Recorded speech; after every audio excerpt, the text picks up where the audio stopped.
Good evening. Welcome to May 1st, 2023's regular commission meeting. Clerk, can we please call the order? Call the roll. Commissioner Villa-Vasquez? Present. Commissioner Burbank? Here. Commissioner Caldwell? Here. Commissioner Jody Lee? Commissioner McCool? Here. Vice Mayor Bradford? Here. Mayor Villa? Here. At this time, I'd ask everybody to please stand for the invocation and the pledge. We'll go ahead and do a moment of silence, and then we'll go with the pledge.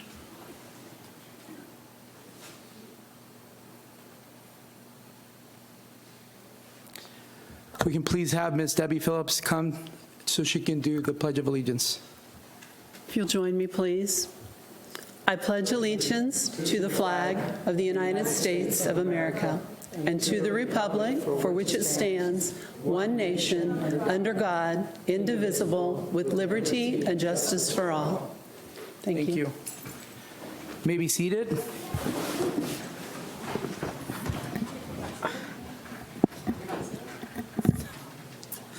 We're going to go ahead and move to the approval of the minutes. Approval of minutes for the regular commission meeting of April 17th, 2023 as presented. Can I hear a motion in a second? So moved by Commissioner Villa-Vasquez, seconded by Vice Mayor Bradford. Please vote.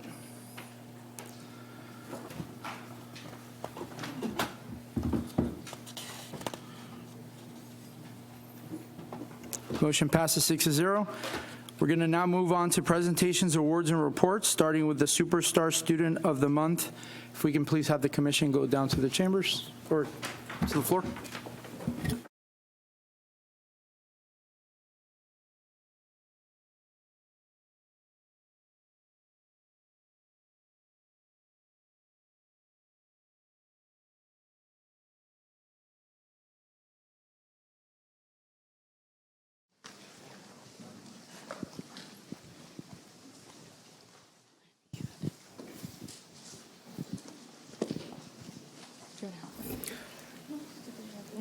Lily Farmer, please.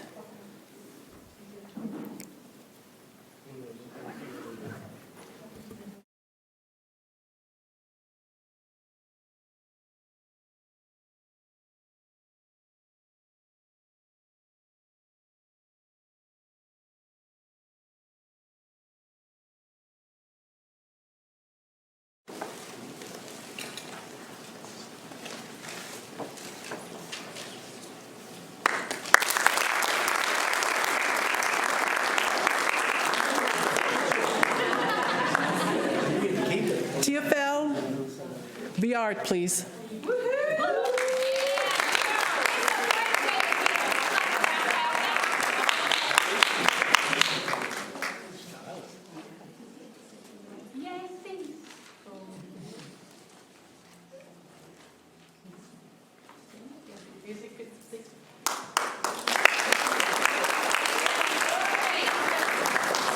Caden Haas, please.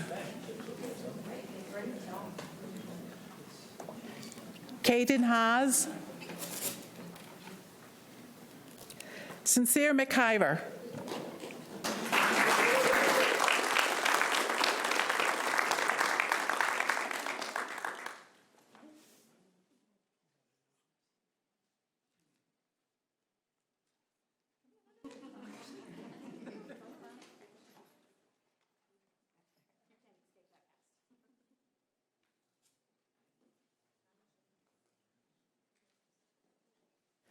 Tristan Rivera.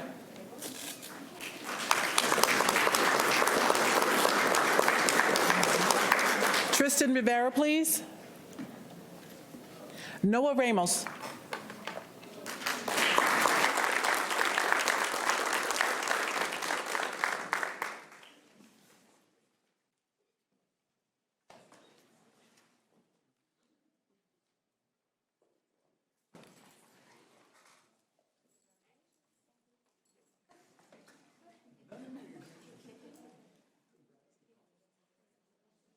Ryder Caruth.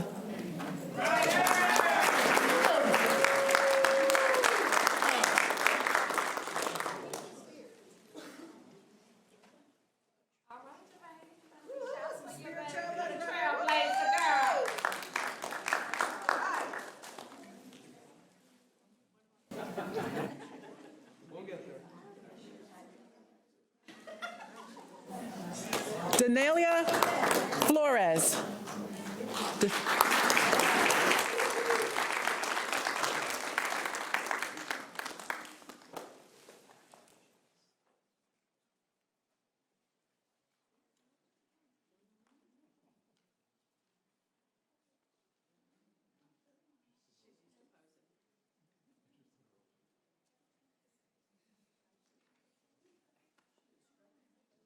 Nolan Lundquist.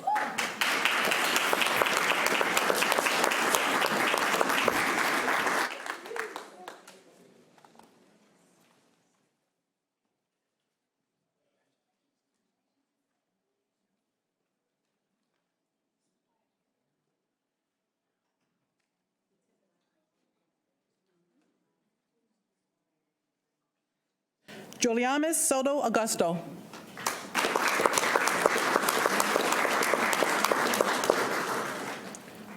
Julianis. Donna Miller, please.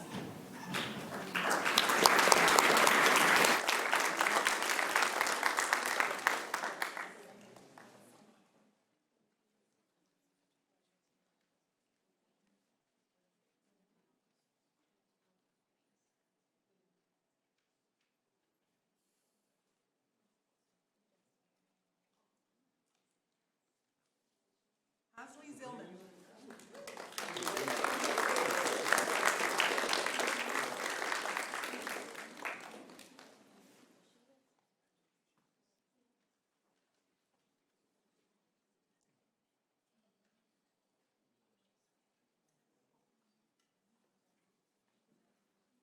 Talia Estevez.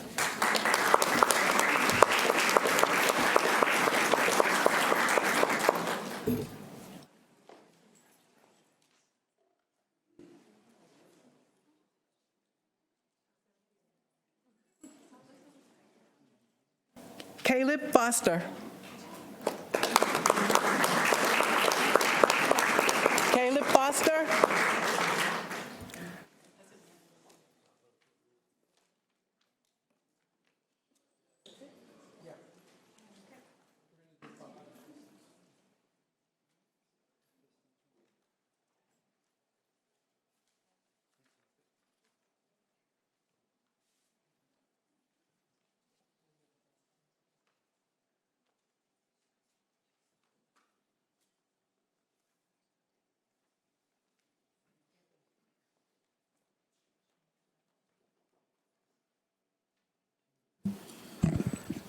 So how many principals are here tonight? Raise your hands.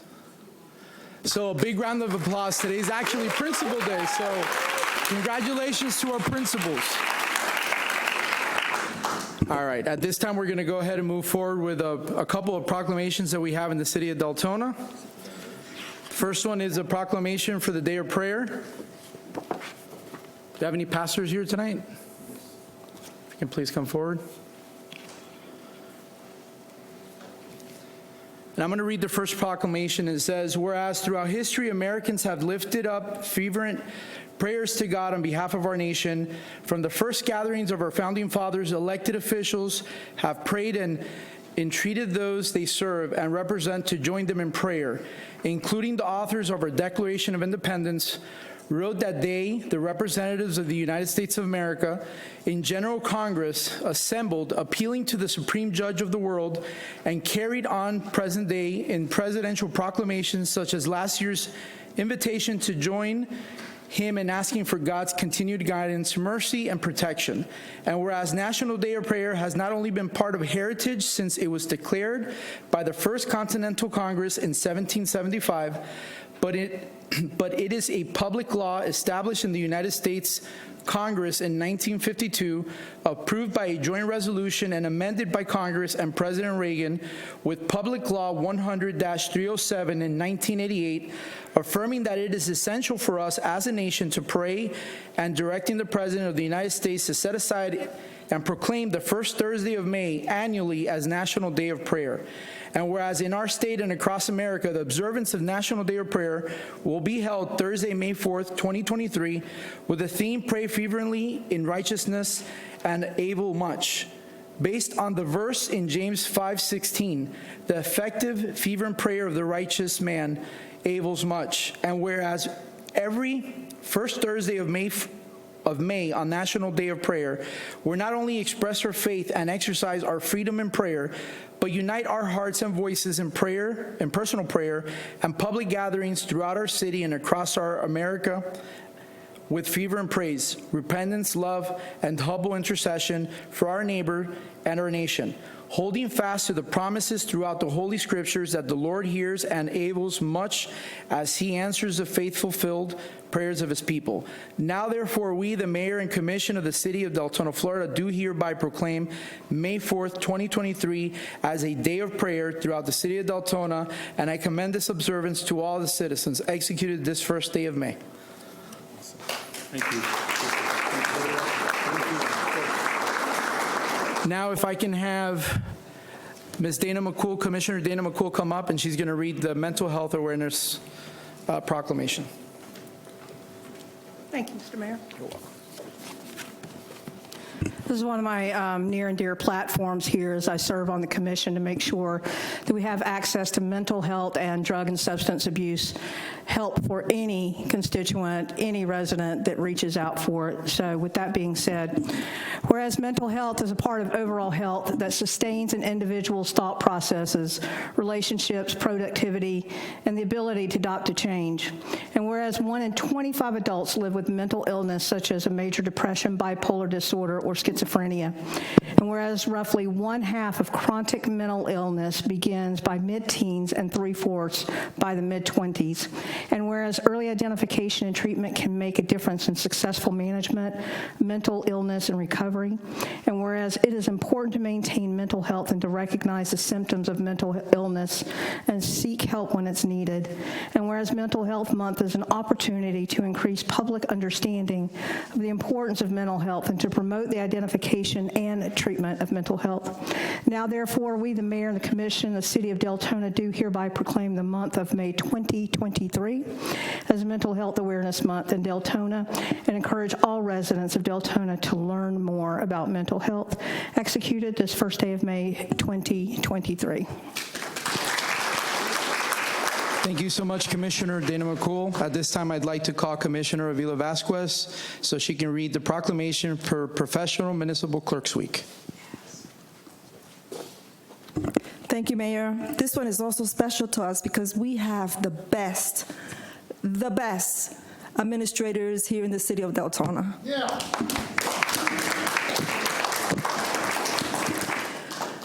Whereas the office of the Professional Municipal Clerk, a time-honored and vital part of local government, exists throughout the world. And whereas the office of the Professional Municipal Clerk is the oldest among public servants, and whereas the office of the Professional Municipal Clerk provides the professional link between the citizens, the local governing bodies, and agencies of government at other levels. And whereas professional municipal clerks have pledged to be ever mindful of the neutrality and impartiality, rendering equal service to all. And whereas the professional municipal clerk serves as the information center on the function of local government and community.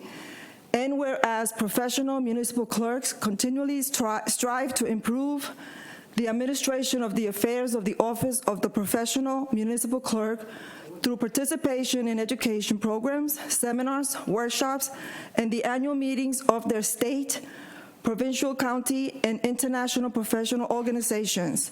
And whereas it is most appropriate that we recognize the accomplishments of the office of the professional municipal clerk.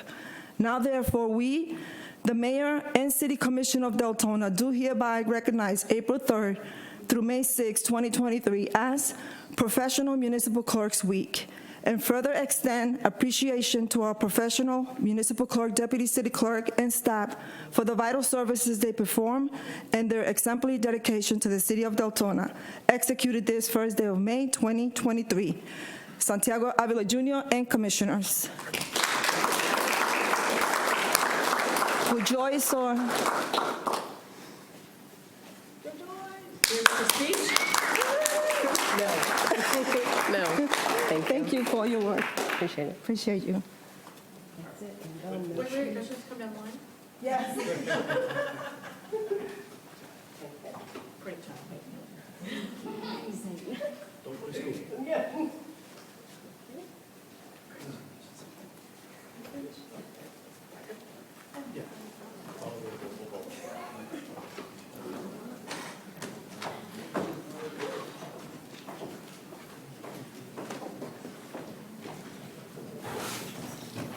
Thank you, everybody, for your patience. At this time, we're going to give all the public that is not going to stay for the rest of the meeting a chance and an opportunity to start heading out, but we're going to start entering public forum. So thank you to the principals. Big round of applause again. So thank you, guys.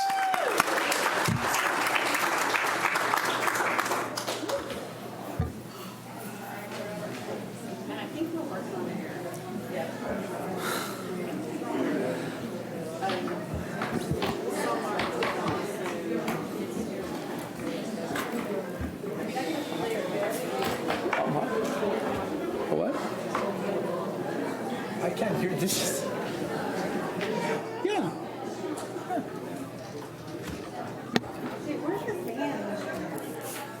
I just turned it on.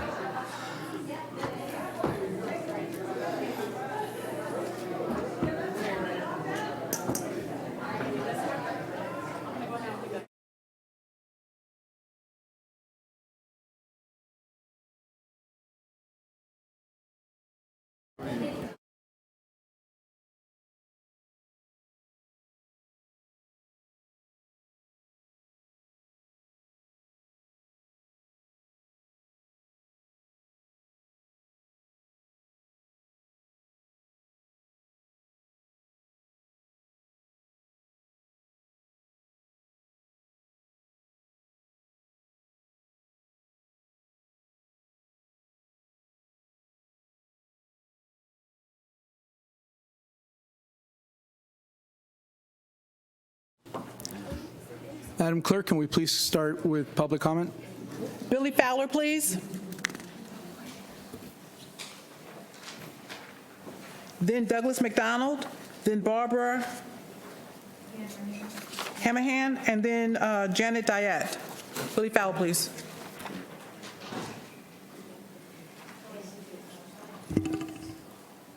You don't start yet now, I ain't got the microphone on it, back that back up.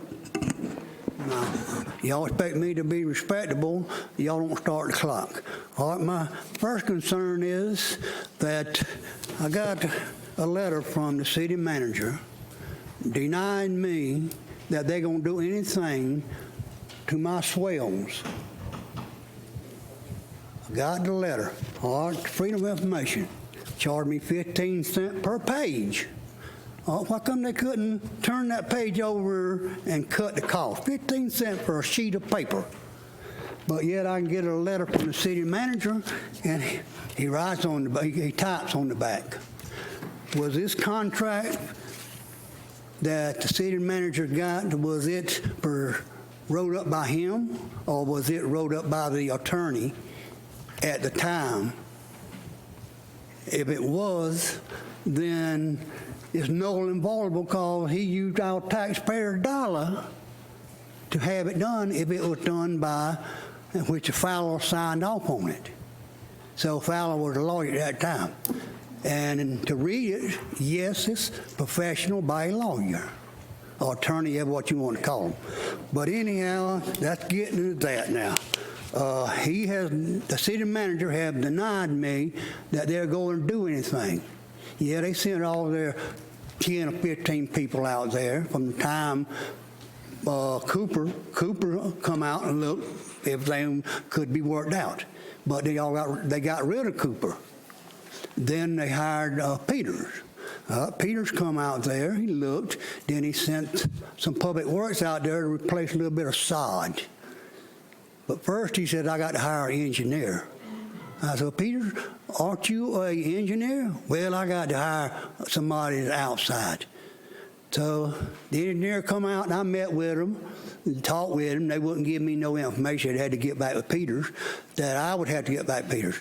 Peters never would respond. Then he come out there and sent Public Works to work on this area that's causing the problem at my house that was supposed to went down well to Loveridge. Now, Peter's told me if I want it done, do it myself. He didn't say nothing about a permit. But yet, when the city manager goes out there and looks, he tells me he knocks on my door, and I talk with him. The only time he says he's been by my house is just riding. At 55 miles an hour, you can't see nothing anyway. But anyhow, I got a problem out there, and then a commissioner of my district hadn't been in office since January, none missed half of the meetings, was able to put a request in where it went through the city manager. I couldn't tell you I ever asked that yet, but my good friend David is asking for it. When was that request asked, and when was it done? It was done, wait a minute, I've been dealing with this for 5 years.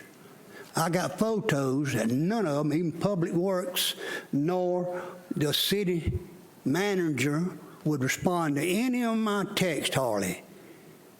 But yet they come out there and says, hey, everything's fine. Well, it might be their opinion. I'm a retired contractor. I know what's going on. I got an aerial map that shows the way the flow went out there when that house was being built. I got pictures showing water setting there that couldn't go down the way it's supposed to. Yeah. Yes, I spent my money, $1,000, to keep the water out of my house to go. But when I read what the state law says, you can't put water back on somebody's back. You go with the way it was supposed to. So I stopped. But my time's up, but I'm wanting a meeting. Sir, Douglas McDonald. Well, I'm wanting a meeting. Douglas McDonald, please. Mr. Fowler, thank you. Well, I understand. Thank you, Mr. Fowler.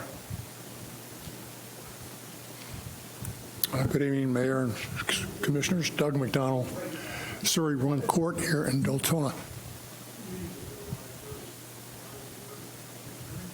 No, it's hard to hear. Is it on? Yeah, it's on. 2 meetings ago, I was here and brought to the attention of the mayor and the commission a proposal that's near and dear to my heart. I hope something will be done on this before the next election here in the city, and that would be the elimination of the nonpartisan status for elections here in the city and everywhere for that matter. Since I spoke then, Governor DeSantis, God bless him, has weighed in on this issue and proclaimed that he agrees with that. It should be eliminated. And the only positions in the state at this time that are prohibited from having a partisan designation would be members of the school boards throughout the state. By constitutional amendment, they must be a nonpartisan with no designation. He has agreed with me, I'm happy to say, and he thinks it should be changed. And he's asked the legislature to take steps to do that, but that will be a constitutional amendment, and that will be on the ballot, I guess, in 2024. So I want to get in step with him, and it's time for a change here in the city. And the reason I say that is we need to have party designations and labels for each and all of you that are running so that the electorate is more familiar with who you are, what your status is, what your beliefs are, and then they can vote more intelligently. For example, we had a mayor here, God bless him, he was an honorable fellow. He was here for a total of 16 years, and despite our best efforts, we couldn't get him defeated, so he kept winning. But yet there was no label to ever describe what he believed in unless you knew him or unless he spoke to a function and he gave his opinions at that time. So this is an example of what I'm talking about. The good people are out there and they're hiding, and there's no way to identify them. Thank you very much. Barbara Hanrahan, please. Good evening, Mayor and board members. Thank you for listening to me today. I'm here to ask humbly of all of you to take a look and maybe respond to people on the White Horse area, the Captain area that dealt with flooding issues after Ian last year. We would like a rundown of what you're doing now ahead of the storm season and what will be done in the future to alleviate our concerns of the flooding issues that we dealt with. I myself lost $1,500 as we were supposed to take a vacation to leave and couldn't because of the flooding, and I couldn't get people in to take care of animals and whatnot. So I have pictures if you need them, but if we could get a rundown of what you're proposing to do, I would appreciate that so much. Thank you. Ma'am, can you leave your contact information with the city clerk if you don't mind? Thank you. Janet Diet, please.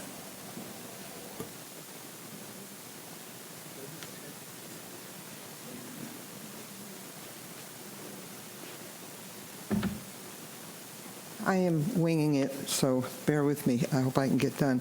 I want to tell you all about a terrific announcement. The River of Lakes Heritage Corridor is a nonprofit. We've always had, I joined it shortly after it was formed in 2008 when I was a commissioner. Nancy Schleicher was a representative, Victor Ramos. I can't think who else. But at the present, we don't have anybody represented us. We have just gotten the National Scenic Byway designation. We're a heritage corridor because we are on a heritage river. We are in the middle of this. It starts up, the corridor starts up at Seville, comes on down, goes even around Sanford. I have handouts for you guys, and includes Lyonia and the Thornby Park and the Spring to Springs trails. So we are right in the middle of this. We can take advantage of the scenic highway designation that brings in tourists and everything. We also have, since we are in the nonprofit, cities and counties and so forth, all the cities along the corridor, and FDOT gave us a huge grant several years ago that got us started with all of the literature to let people know what they have on the west side of the county. We also, because we are a nonprofit, entities are able to, and I've got handouts for you for this too, to apply for grants, different kinds of grants. This one is a mural program because it's getting popular. You can put like butterflies on sidewalks, you can put murals, you can apply for whatever you'd like to do for beautification. The first part is to start a nonprofit, but you don't need to because this city is part of our River of Lakes Heritage Corridor. We desperately need a representative from you guys. I'm trying to represent the city still, but I'm not always up on everything that you guys know about. So we need that desperately. And I have a bunch of extra ones that I can put in the back for the public to be able to see. I don't know what, this is so beneficial. And Lakeshore Drive is on it. I've spoken about it a few times because I get concerned about preserving the scenic highway areas that go along Lakeshore Drive, for instance. And we go all the way out to Osteen. We go all the way out to, I'm nervous. Never used to be nervous when I was on the commission. That was easier because you were used to it. Goes all the way out to Oak Hill and goes, we have side trails that go over to Casadega, Lake Helen. DeBerry is involved in it. DeLand, of course, is involved in it. Pearson, Barberville, De Leon Springs. All of these areas are taking advantage of the benefits of being in the National Scenic Highway Corridor. So I just want our newer commission members to realize what this is all about and what a wonderful thing we have that we're a part of that attracts people. You might think about having boat rentals or bicycle rentals or bed and breakfast, businesses that are going to cater to people that come in Thank and you. want to Richard use our Bellick. trails. Richard Bellick, please. I ran out.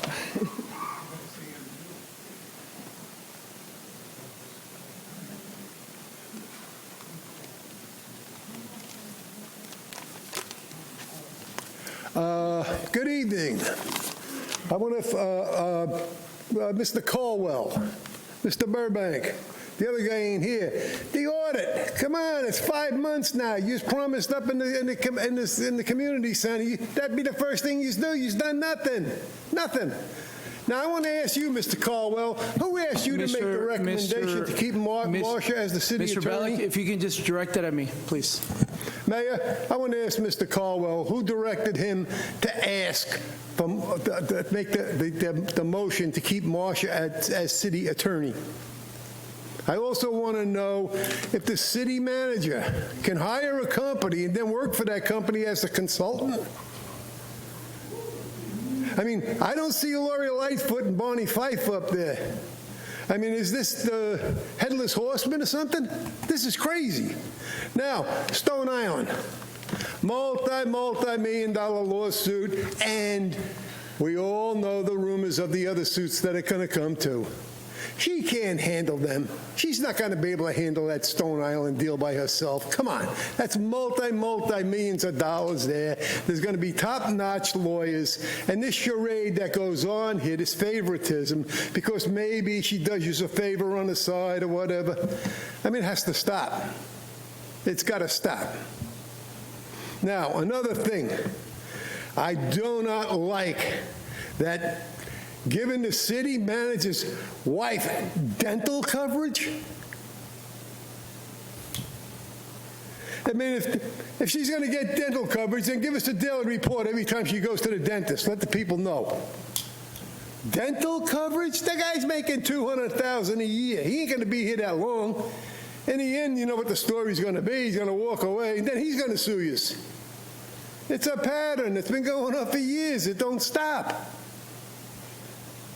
I mean, you talk about a city out of hand. He lost control already. These commissioners are running wild, doing what they want, ordering staff around. You know what's happening, but nobody wants to speak about it. Well, you know what? I'll speak whenever the hell I want. And if anybody wants to address me anytime, anywhere about it, call me. I'll come. Mr. Bellick, please. I mean, you look at what you're doing to these people. I get it, Mr. Bellick, but we're trying to conduct business here. I'm asking speaking. respectfully. I've asked every commissioner on this dais to refrain from using bad words, and they have kept their. All right, don't kill my time. This is going on and on and on, and it ain't stopping. He come here. We know who brought him here. We know what it means. Oh, Bradford, that trail is still out there. You know you're not zoned for it. You want to make the city beautiful, we got to go see a broken down trailer. Mayor, point of order. It ain't no point of order. Stop drinking and you won't be saying that. Mr. Bellick, please everyone, please. Finish your time, Mr. The trailer is still there. I asked over a year ago for her to remove it. She knows it doesn't belong there. She gets her way. They're doing her a favor. They're not bothering her about it. I mean, come on. Come on. Like I said, Bonnie Fife and Lori Lightfoot ain't here. This is so sad.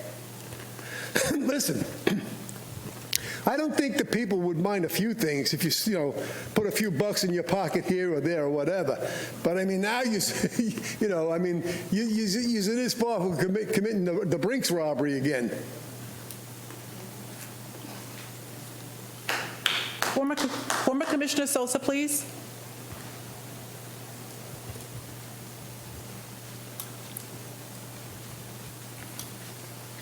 All right, good evening. Dave Sosa. I want to touch on a couple previous things. I know, Dana, you said you'd like to get me some answers. Well, I've yet to get them. We'll start with the city manager's compensation package. We still don't know how much is being put in a personal retirement account. My guess is 27%, so that's about another $60,000 added to his salary of $200,000. So, Mr. Bellick, your guess is off by probably about $100,000. He's probably being compensated well over $300,000. Two, there is still no city attorney contract. I keep looking for it. There's no contract, so which leads me to ask, who is our attorney? Is it the Fowler Law Firm or is it Marcia? And if it's Marcia, what's Marcia's address for her firm? Because right now, everything I look at has her BTR, business tax receipt, for Orange County listed as the Fowler Law Firm. So who is actually representing us? With that being said, I'd like to have April and March's itemized listings for Marcia for what she has billed us. Next, Camp Lamici. You said you had no clue what that is. However, the Fowler Law Firm billed us over $1,000 the first week, or probably about $2,000, first week of December to read some emails and listen in on a conversation regarding a lawsuit or pending litigation on that. If you're a new attorney, you should at least be up to speed about that. 4, Hickory Oaks Development. Where do we stand on that lawsuit? I put in a public records request for a breakdown of that. However, there is no breakdown, therefore no record exists. So I need one of you guys up there to stand up and ask for it, get a breakdown of where the $200,000 went to the Fowler Law Firm for a breakdown of where they spent that money.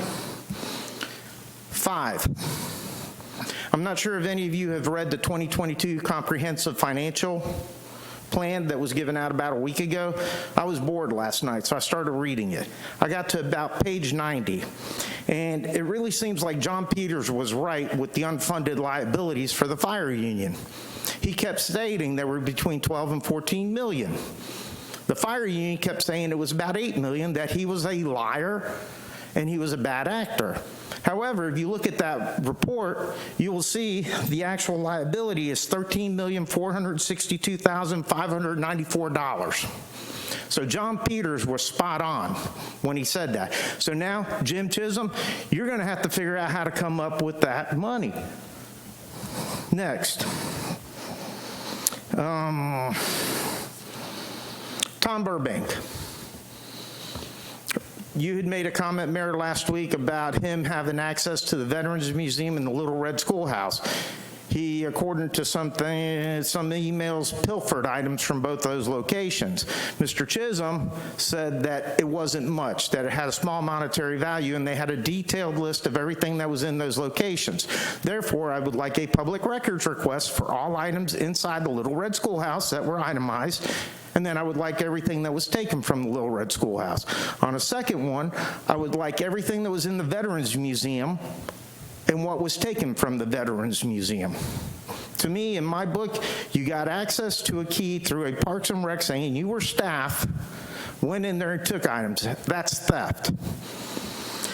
Next, Jody Lee. Did he use his position to have his swells and that of his neighbor, who is his brother-in-law or stepbrother, to have them redone? He had them regraded and he had them resodded on taxpayer dime. Now, his trailers and his boat damaged them. It's in an email, but yet taxpayers paid for that. You, Mr. Chisholm, Randy White. what are you going to do about that? Sosa. Randy White, please. I almost want to just succeed my time.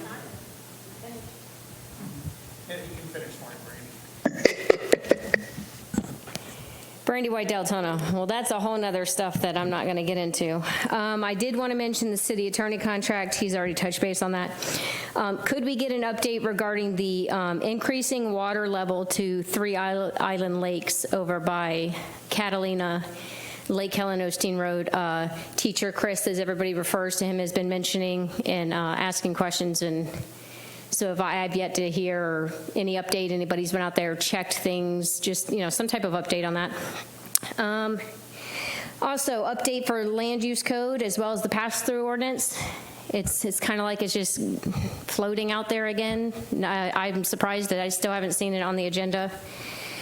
In addition, you need to revoke resolution number 2023-05, the City Commission guidelines that were approved March 20th because they hold unconstitutional requirements and restrictions. It's not enforceable. We've already had our meeting on that. We know it's not enforceable. I came up here and showed you it's not enforceable. Time to just get rid of it. No sense in having it in there. Over a month ago, Mayor, you gave direction for some of my concerns that I brought forward to be addressed by the city manager. Nothing. So according to his description in the job, he's to handle citizen complaints. You gave direction to handle the citizen complaints. I don't know what more needs to be done for somebody to do their job or be fired, but it sounds like that's where we're at. In addition, concerns regarding flooding in District 1. I haven't heard much more about it, just that some things were located, nothing more on what's going to be done. It is getting to become rainy season again, hurricane season around the corner. Specifically in the areas of, let's say, Tulsa, Dorchester, Lake Helen Osteen Road, Parma area, Captain Ermey, Whitehorse.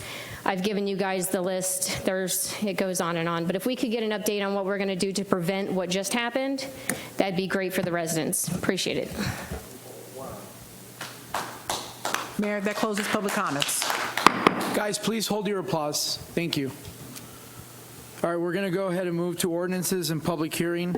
Public hearing ordinance number 07-2023, repealing ordinance number 11-2018, Chapter 96 Improvements, Article 2, Design and Construction Standards of Improvements, Section 9634, Water and Sewer, Sewer Facilities by creating a new subsection C relating to sewer connection, repealing new subsection C7 relating to sewer connection.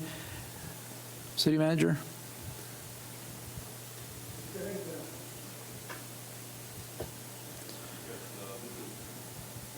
Mr. Mayor, this is an ordinance that repeals some previous language in the code that was in conflict with the state law.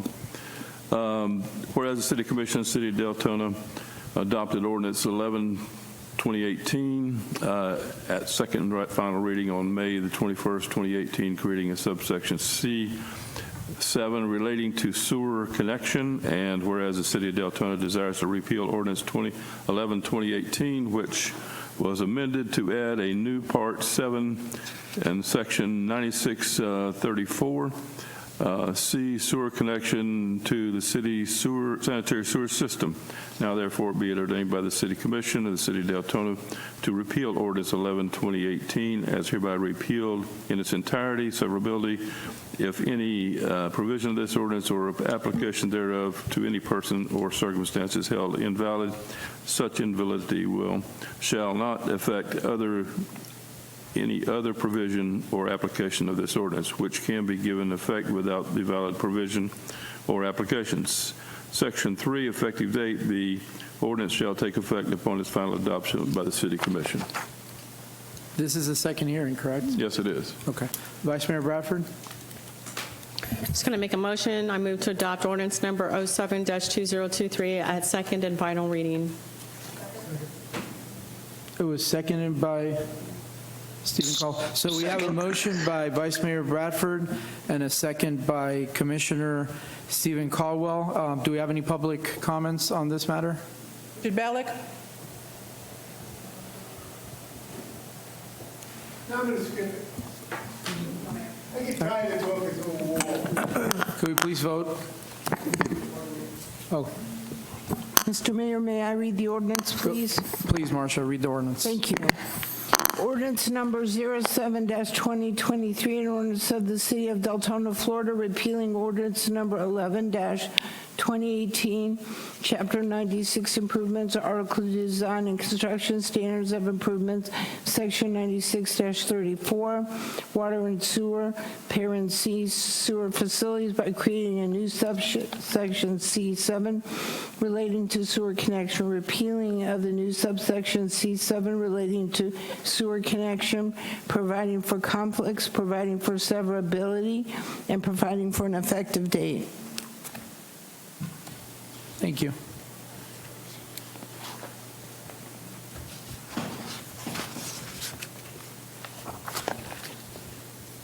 Motion passes 6-0.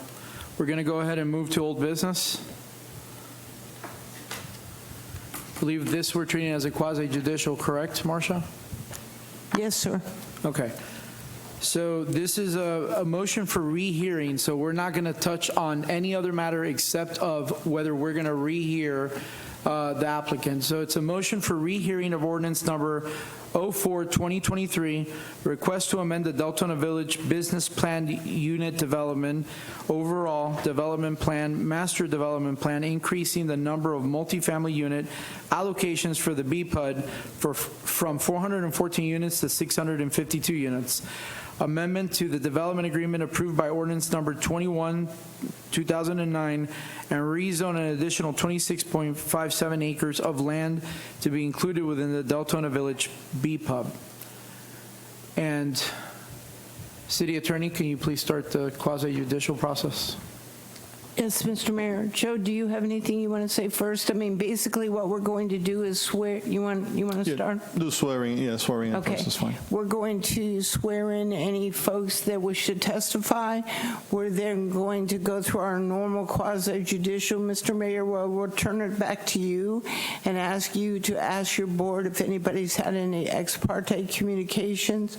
After that, the petitioner who's asking will present their case, and public comment will be allowed, and the city will make no presentation. It will just be their presentation, and then commissioner questions in that part. Anyone who wishes to speak in this matter, who received any kind of notification that we sent out on this matter, can stand and be sworn in. Anybody here? Are those experts? Okay. And Joe, do you swear that to tell the truth and nothing but the truth, so help you God this evening to the mayor and the commission? You do? Thank you. Thank you, Marshall. Mayor, if you can just poll the commission for ex parte communication. Commissioner Caldwell? Your mic is off. I met with Mr. DeMarche on Friday in the office here. Thank you. Commissioner Jody Lee, can you hear us?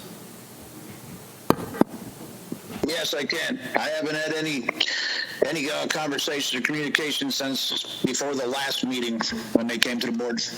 Thank you. Commissioner Dana McCool? No ex parte communication other than with city attorney and city manager. Commissioner Tom Burbank? Yes, Mayor. I had a phone call from the applicant one evening last week. They asked did I have any questions or concerns, to which I replied no. That was the end of it. Commissioner Avila Vasquez? Yes, Mayor, I had a conversation over the phone with the applicant asking if I had any questions. I said no, and that was the end of the conversation. Thank you. Vice Mayor Bradford? The same. We had a phone conversation. He basically asked if we had any questions, and that was the end. Thank you. And I met with the applicant over some concerns and his attorney, and I met with his attorney again today, so yes. Thank you, Mayor. Good evening, City Commission, Mayor, and respected members of the public. Joe Ruiz, Interim Director, Planning and Development Services. So before I turn the floor over to the applicant, as this is an applicant-driven request, as the Mayor noted initially, this is a motion for a request for a rehearing of ordinance number 04-2023. The Commission did hear this ordinance on April 3rd, 2023, which then voted down 4-3 to deny the ordinance, expressing concerns with the originally approved traffic study from 2009, as well as the cap increase for the apartments. Concerns regarding the school concurrency were also expressed at that time. The applicant has complied with Section 110-1005, which is rehearing an administrative res judicata. They have provided the proof to the city clerk that they've done what is required to come today before you all to request a rehearing of the ordinance. With that being said, staff has also provided you all with a updated traffic memo from our consultant BCC.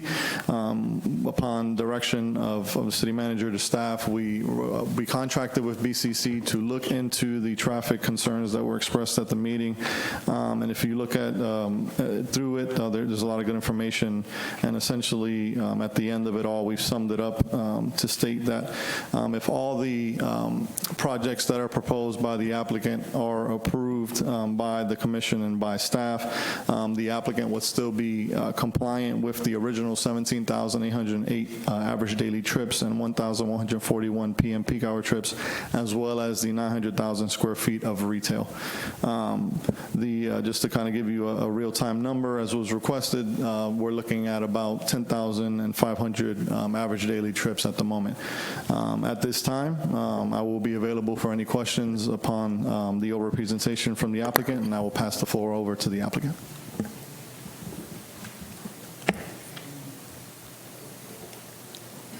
Good evening. Kim Booker with Booker & Associates here on behalf of Deltona Retail Holdings. I'm here this evening with a motion for rehearing. based on your land development code, we are entitled to, the applicant is entitled to a motion for a rehearing if there was misapprehended facts or points of law. We filed a detailed motion, which I hope all of you have had time to review, indicating the primary concerns were, one, that we have vested rights under our existing development order that entitles the applicant to certain trip reservations, and that this project is in fact creating fewer trips than the retail commercial that is he's permitted under the development order, and is consistent with the comp plan. And we have requested the commission acknowledge the vested rights, which is as described. And I'll go through the facts. I know that you're aware of them, but I would like to at least present a record here today, so bear with me. On February 15th, 2010, at a duly noticed meeting, the commission approved the Deltona Village BPUD.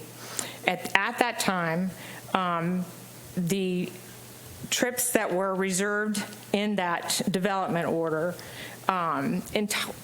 were 17,808 daily trips and 1,141 trips, PM trips, peak hour trips. And pursuant to your code, you specifically provide that under 86-34, that vested rights are determined based upon the following four-part test for vested rights. Upon some act or omission of the city, which we have the approval of the development agreement, a property owner relying in good faith, which the applicant has relied on that development agreement and developing his property, has made such a substantial change in position or has incurred such extensive obligations and expenses that it would be highly inequitable and unjust to destroy the rights acquired. Well, clearly this developer has been working since 2004, has expended substantial sums of money to develop this project, and it would be inequitable to deny him the vested rights, or unjust to deny him the vested rights under the development agreement. That the development has commenced and is continuing in good faith, and I think no one would disagree that the development has continued to move forward and has progressed in good faith. Specifically, your code also states that any commercial or business planned unit development under the city's zoning ordinance as amended, which was reviewed and approved under the provisions of this chapter, has commenced and is continuing in good faith as of the effective date of this ordinance. So in this case, we have a Deltona Village BPUD that was approved back in 2010 and has been amended several times. But in that development order, there was a detailed, as I said at our last hearing, detailed traffic analysis that my client is entitled to rely on in doing the development. The City Commission, we would argue, has also erroneously interpreted the Volusia County school's letter finding adequate capacity. Adequate capacity, your land development code requires a process. And that process is to submit the form to the school board to determine whether there's adequate capacity. Your land development code and your comp plan adopt certain level of service standards that have been mutually agreed upon with the school board and the city of Deltona. The letter that was issued complies with those standards level of service that have been established by your comp plan and the Volusia County School Board. Specifically, the letter provided that no mitigation was required, that it met the mitigation thresholds, that there was no mitigation required. And in this case, you have also approved another development, which was the Catalina development, in which their actually numbers were quite worse than ours. Not quite worse, but they were substantially worse. There was no discussion or no objections, no denial based on the Volusia County School Board capacity in that case. So I would contend that you've arbitrarily applied your own level of service standards. The Volusia County School Board letter clearly states that this project has an average level of service of 101% for both schools, which fall below mitigation thresholds. So we would contend that the that the applicant has met the procedure required by your city code, required by your comp plan, and we've met the level of service. Your code also provides another, and the Volusia County School Board also, at the stage that this goes through further site plan review, the school board also can respond to that at that level to determine if there's any capacity that needs to be addressed. So the petitioner's application seeks to increase the multifamily unit cap from 414 to 652. So that's a net increase of 238 multifamily units. It's consistent with the Florida land use, number 2 of your comprehensive plan. The multifamily residential density guideline expressly states that the total area to be used for multifamily shall not exceed 15% of the area designated for Deltona Activity Center. The Deltona Activity Center consists of approximately 800 acres, and only 120 acres of land shall be multifamily units. Because there are currently 45 acres of Deltona Activity Center, which this was stated in the staff report, is available for multifamily use. So it was consistent with the comp plan and the land development code, and we would ask that you reconsider those facts. And I'm going, I think you already get the picture that the vested trips are under the development order, provide for 900,000 square feet of retail commercial. The trips necessary for retail commercial are well over 4 times what's required for a multifamily. We do have traffic engineers here today to speak to you if you have any specific questions or concerns about that. I know that the traffic analysis was also done by the city, which I think should address the concerns that many of you had about any kind of traffic congestion.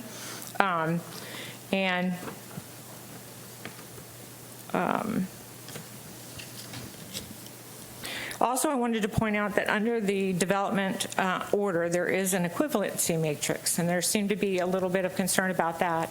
That was adopted as part of the original DRI. That was adopted in the BPUD that was done for Deltona Village. And the purpose of that was to make it easier, unfortunately it hasn't, but make it easier for developers to come to Deltona and be able to interchange uses as to the traffic analysis for the activity center. It was built purposely so that you could attract various uses in the activity center and not have to go through an extensive process, a traffic analysis, because it was provided for. And I don't think there was enough weight given at the hearing regarding that traffic or that equivalency matrix. It's unusual to have that in a development order, and in this case, but it is definitely relevant. It is part of the vested rights that this applicant has concerning the trips, and I think that the reasons for the denial that were given were primarily the congestion of traffic and the adequate capacity for the schools. And we would ask that you, under your code that allows you to reconsider this, to allow us to have another hearing so we can bring back to you and address any of the additional concerns that you have, and specifically any traffic concerns that you have. So if you have any questions, we do have all of our experts here tonight to speak to you regarding that. But we would respectfully request that you allow us another hearing. Thank you, Ms. Booker. So I'm going to just remind, and I'll start calling the commissioners up one by one. I just remind the commission that this is only a request for a rehearing. So they're not trying to present a case right now. So Commissioner Avila Vasquez, then Commissioner McCool, and then Vice Mayor Bradford. So we cannot ask questions? That's not what I said. I'm saying that they're only requesting. No, that's not. I'm not saying that's what you said. I'm just clarifying. Of course you can ask questions. I never said thank you. Thank you. So what we're looking at right now is basically, Joe.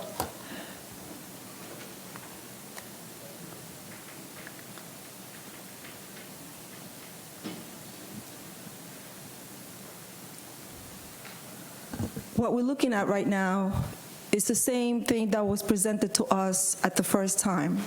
Am I correct? There's nothing different, nothing has been added, other than what the city did to go out and come back and bring us proof that they were within their rights at the first time with the traffic test that they had. That is correct. The applicant has not proposed any changes. All that we have before you that's new is the traffic memo from our And consultant. this comes from the city, not from them? Correct. Okay, thank you. So, okay. Commissioner McCool, and then Vice Mayor Bradford. Thank you. Thank you for providing the applicant, thank you for providing follow-up with that. I want to be clear on a couple of things. First, I need to ask legal because I understand completely that the request is for a rehearing, okay? I understand that completely. Madam City Attorney, in order to pass this, could you please tell me what the vote needs to be? Could you make that clear, what the vote needs to be in order to pass this for rehearing? I did further research, and it would be a majority vote. Is that 4-3? Yes. Not 5-2 as is stated in the code, correct? 4-3. Okay. I want to make sure also that when we're talking about vested, I want to clearly understand that the applicant's contention on this is that they're fully vested in the 652 units. Is that correct? Can I ask the applicant attorney that? We are vested as to the trip reservations that will provide sufficient trips for this project, because it's actually a reduction of trips. We are not increasing trips, we are lessening the trips. I get that. Okay, so what I'm asking is it the contention that, because I think at issue here is the extra 238 units, so I'm asking if the applicant is stating that they are fully vested in the whole 652 units. That's all I'm asking. No, we are vested as to the trip reservations necessary for this project. We are consistent with your comprehensive plan. We meet the 15% requirement, and we are vested regarding the trips of which you based your denial on. Okay. I have another question. This is for the city attorney. I would like for the city attorney to, I asked the city attorney a question last week, and I asked the city attorney what was said to you by the applicant attorney as they exited this building after the last hearing, and I want to understand that completely. And I will preface this by, this was a heated hearing. And I understand that. I just want the answer, if that's okay. I understand. Anyway, Ms. Booker came by and told me, and again, she was very upset about what had happened, and she told me that she felt that we had not done the right thing, and that this would not be in the city's best interest to do that. I attribute it to a lawyer, in the heat of the fight, and then, wanting to, make sure that I was aware of, her feelings about what had happened, and nothing more than that. Based on my conversation with you, was there anything else said about that as refers to the city not getting any more benefit out of this when it came back to the city? Commissioner, all I can tell you is something about, that, we'd be sorry kind of thing. But again, it has to do with, when you're representing your client, you're trying to do the best you can. And I understand that. I understand that, what attorneys do. May I address that? What I meant by it was appealing. We were appealing the decision. I understand that. I understand that, but what I asked from my city attorney at that time, because I saw the exit conversation, I asked my city attorney that evening to clarify, and it was said that it was coming back on appeal and that the city would not be getting, in quotation marks. Sorry, I'm just clarifying for the record. That is not what I said. I never used a curse word. Okay, Also, I'm just clarifying. I have received information that you have contacted All right, people guys, afterwards. So we're not going to make this a personal back and forth. Commissioner McCool, I'm going to ask you respectfully one time. Thank you. I just gavelled at a resident for cursing. I was putting it on the record from what I was told, Mr. Mayor. I am going to demand respect from everybody on this dais while I am running my meetings. Yes, sir. I'm only asking that we lead by example, and let's not do this. And we're not going to make this personal. Everybody says things emotionally. Let's go back to the deal at hand. So, Vice Mayor Bradford. I was not finished, Mr. Mayor. I'm sorry. Go ahead. Thank you. I would like to clarify for the record that was not to be provocative, but to state for the record, since we have a reporter, what was told to me for the record. So I am just clarifying that in a public forum. I respect that, sir, and I just wanted the truth to be in the light, and that was all I was trying to do, is set the record straight. So thank you. I am done. Thank you. Vice Mayor Bradford. I hereby move to grant a rehearing of ordinance number 04-2023 for the following reasons. This does fall within our comp plan. This does fall within everything. We do not have a right to go against their vested interest. We do not have a right to go against anything and add our own opinion and personal opinion when it comes to items of a quasi-judicial hearing. Therefore, we have to stick to the facts, the truth, the whole truth, and nothing but the truth, unless you are a professional to add to that. Do I need to put any more reasons other than that? I'll second that motion. The only thing I will is we do need to allow public comment prior to your vote. Do we have any public comment for anyone that has a vested interest first, and then we can? Okay, no one with vested, Mayor. Okay. And then the first one is Richard Bellick.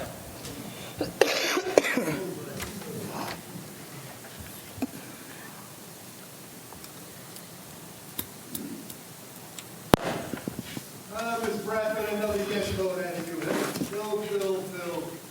Another one. Time after time. 6 years. You're a treacherous woman. Mayor, Mr. Mayor. You're a treacherous woman. Point of order, Mr. Bellick. Do you You're have not something to comment on in You're relation? not in the favor of the people. Mr. Bellick, do your direct job. Comments at me, Mr. Bellick. Please direct your comments at me. Well, she didn't want to do her job. She's always against the people. The people don't want it. I understand it, but they don't want it. And she's right away. Oh, do it. Vested interest. Your vested interest, lady, is a dollar bill. That's your vested interest. You're a cheap I am trying to get a point of order, and you guys keep speaking over me. Sit down. Get him out of here. Seriously. Randy White. Bernie White, Deltona. Mr. Bellick, I didn't have please, anything, we're trying to conduct business. but now I do. I just want to ask for clarification. The city, meaning the taxpayers, paid for the traffic study that was requested for this request? I'm lost because we didn't have one. We now have one, but I'm hearing the city paid for that traffic study, which would be me. So can we get a clarification? Who paid for it and why? When was it done? Was it specifically for this? Was it something already on the books to be done? Just some questions there. I keep hearing about the vested rights, and everybody's correct in the fact you can't take away the vested rights, but if this request, and not the rehearing, but in general, the request to build more, was a vested right, they wouldn't need to ask. Thanks. Mr. Mayor, let me just respond that at the last meeting when we considered the item, there was considerable discussion about traffic and how it fell within the allotted amount as it related to this particular project. And the applicant had determined that it did fall within that amount and with his own studies previously, and I thought it'd be our best interest to clear that up. And we did authorize the study by an independent engineer, and that is the copy of the report that we got back for your consideration. But mainly is to be sure that if there is litigation involved, that there's substantial information for us to make the right decision. Thank you, Mr. Chisholm. Liz, is there any more public comments? Dave Munoz.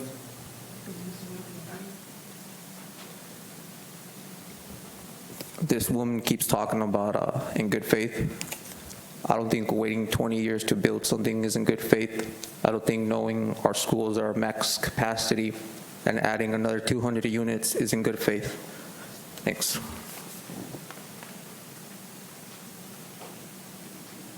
Guess that's it, Mayor. All right, so we're going to go ahead and vote again for a rehearing. Mr. Mayor, I'm sorry, but just to clarify, I spoke with the city manager, and would ask to amend the motion to include a time-specific rehearing date of 60 days. Reason being that they're still undergoing, I've heard from the Board of Education regarding clearing concurrency as of today, and the person signing off on this is no longer with the school district. So I'm asking to amend the motion for 60 days to rehear this. No, I do not want to amend my motion. In fact, you're speaking about building in good faith. The applicant has had his application in for over 19 years trying to get this through the city. He has hit roadblock after roadblock after roadblock from different city managers, different staff, and we can go on if you really want to go into history on this. So I do not want to amend my motion other than to include that I would like to have this reheard at the next possible meeting that's available. Would you accept my motion? So we have a current motion regardless on the floor, and we have a second. Tom, Mr. Burbank, do you accept my change to? Yes, ma'am. So can we go ahead and vote, Marcia? We're going to go ahead and... Yes, Mr. Mayor. All right, we're going to go ahead and vote one by one. This is for a rehearing and nothing else, so please go ahead. Could I also ask that each of you state your reason for your vote? That's how we do it in a quasi-judicial, so we're going to do it that way for this one also. Okay, Commissioner Villa-Vasquez. Yes, I think they do qualify to get that hearing. Commissioner Burbank. Yes, they meet the requirements, and I do not want to appear fickle and change my vote at this time. Commissioner Caldwell. Based on the new information that I have with the traffic studies. Commissioner Jody Lee. Yes, I want to vote for the rehearing. I'm all for it. Commissioner McCool. Upon advice of council, I vote yes for the rehearing. Vice Mayor Bradford. I vote yes for the rehearing. Mayor Vila. I vote yes for the rehearing.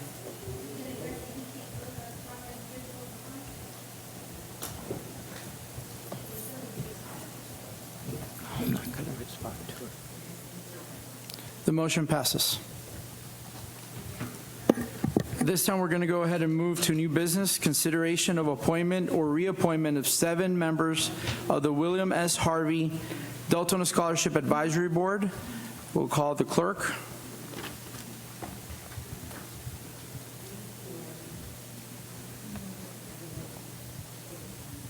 Okay, so every 2 years, the board must reelect all of their members or elect new members, whichever the commission chooses. All right, so each commissioner or each district gets a vote for one person, plus the mayor, you get the vote, and that's how we compile our 7. At this time, everyone who's already on the board does wish to be reappointed, but again, it is up to the commission. We'll start with... Excuse me, ladies, if you can have the conversation outside the chambers. Thank you.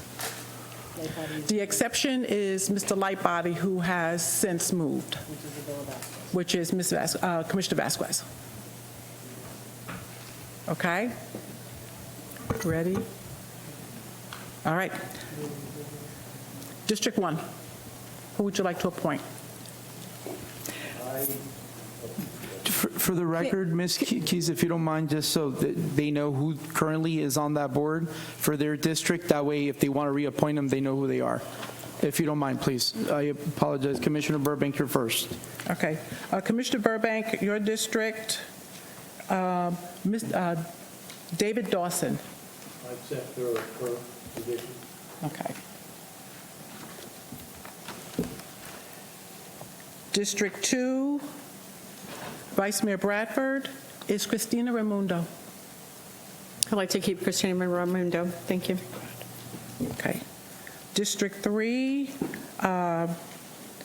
Commissioner Vasquez, Mr. Lightbody is no longer with us. He has moved out. Who would you like to appoint?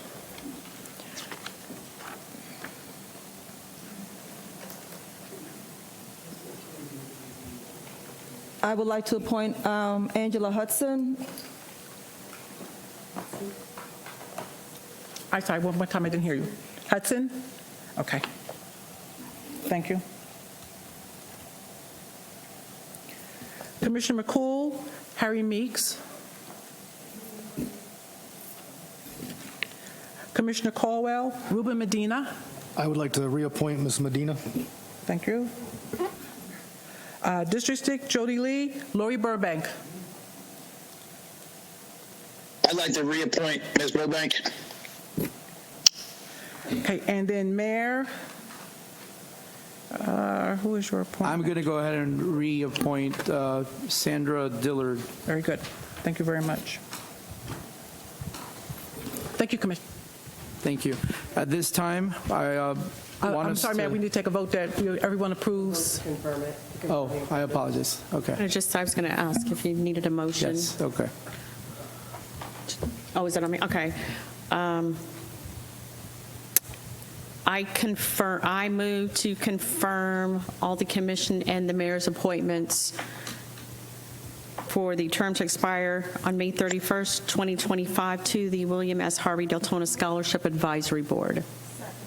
Will that work? We have a motion by the Vice Mayor Bradford and a second by Commissioner Vila Vasquez. Now can we vote? Commissioner Vila Vasquez? Oh, you're going to do a verbal because of Jody? Yeah. Okay. Commissioner Burbank? Yes. Commissioner Caldwell? Yes. Commissioner Jody Lee? Yes. Commissioner McCool? Yep. Vice Mayor Bradford? Yes. Mayor Vila? Yes. 7-0. Thank you very The much. motion passes 7-0. This time, we're going to move to comments on consent items. Do we have any citizens that have any comments for consent agenda? Richard Bellick, please.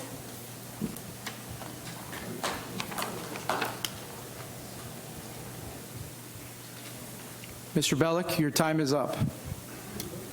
What? Your time is, we're waiting for you. Thank you. I thought you meant it was over. I thought we were going back to John Masarchek. Consent agenda. It's like I said, he lost control of the city. People are running wild. These commissioners are doing what they want. He lost control. Come on. I mean, how many times do I got to say it? How can you give his wife free dental? Mr. Bellick, that is not on the consent agenda. Well, what's on the consent agenda? It's on there for you to read at your discretion. You're free to read it at any time. It's been out since Thursday, I believe. You know what? I think I exposed this band for what they are. So I'm going to leave it at that. I mean, it's really sad what they do to the people of Deltona, how they get over on them. Scheme, lie, cheat, lowlifes. Point of order, Mayor. Here's your lowlifes right here. Mr. Bellick, thank you. This is what you got, Deltona. This is what you voted for. Mr. Bellick. I know some of them didn't have a vote. Mr. Bellick. Mr. Bellick. Mr. Fowler? Do we have anybody else for consent agenda? Oh, Mayor. All right.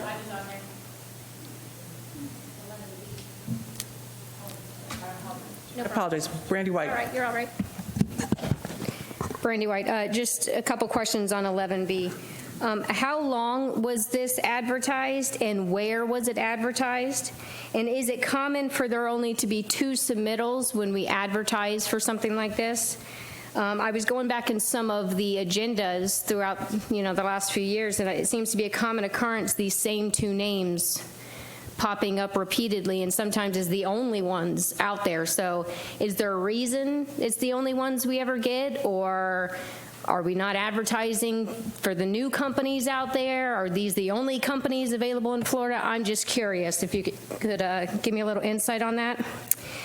Also, if you could kind of just quickly expand a little bit more, maybe some examples of what is stated here on the agenda regarding the magnitude of possible projects to pursue.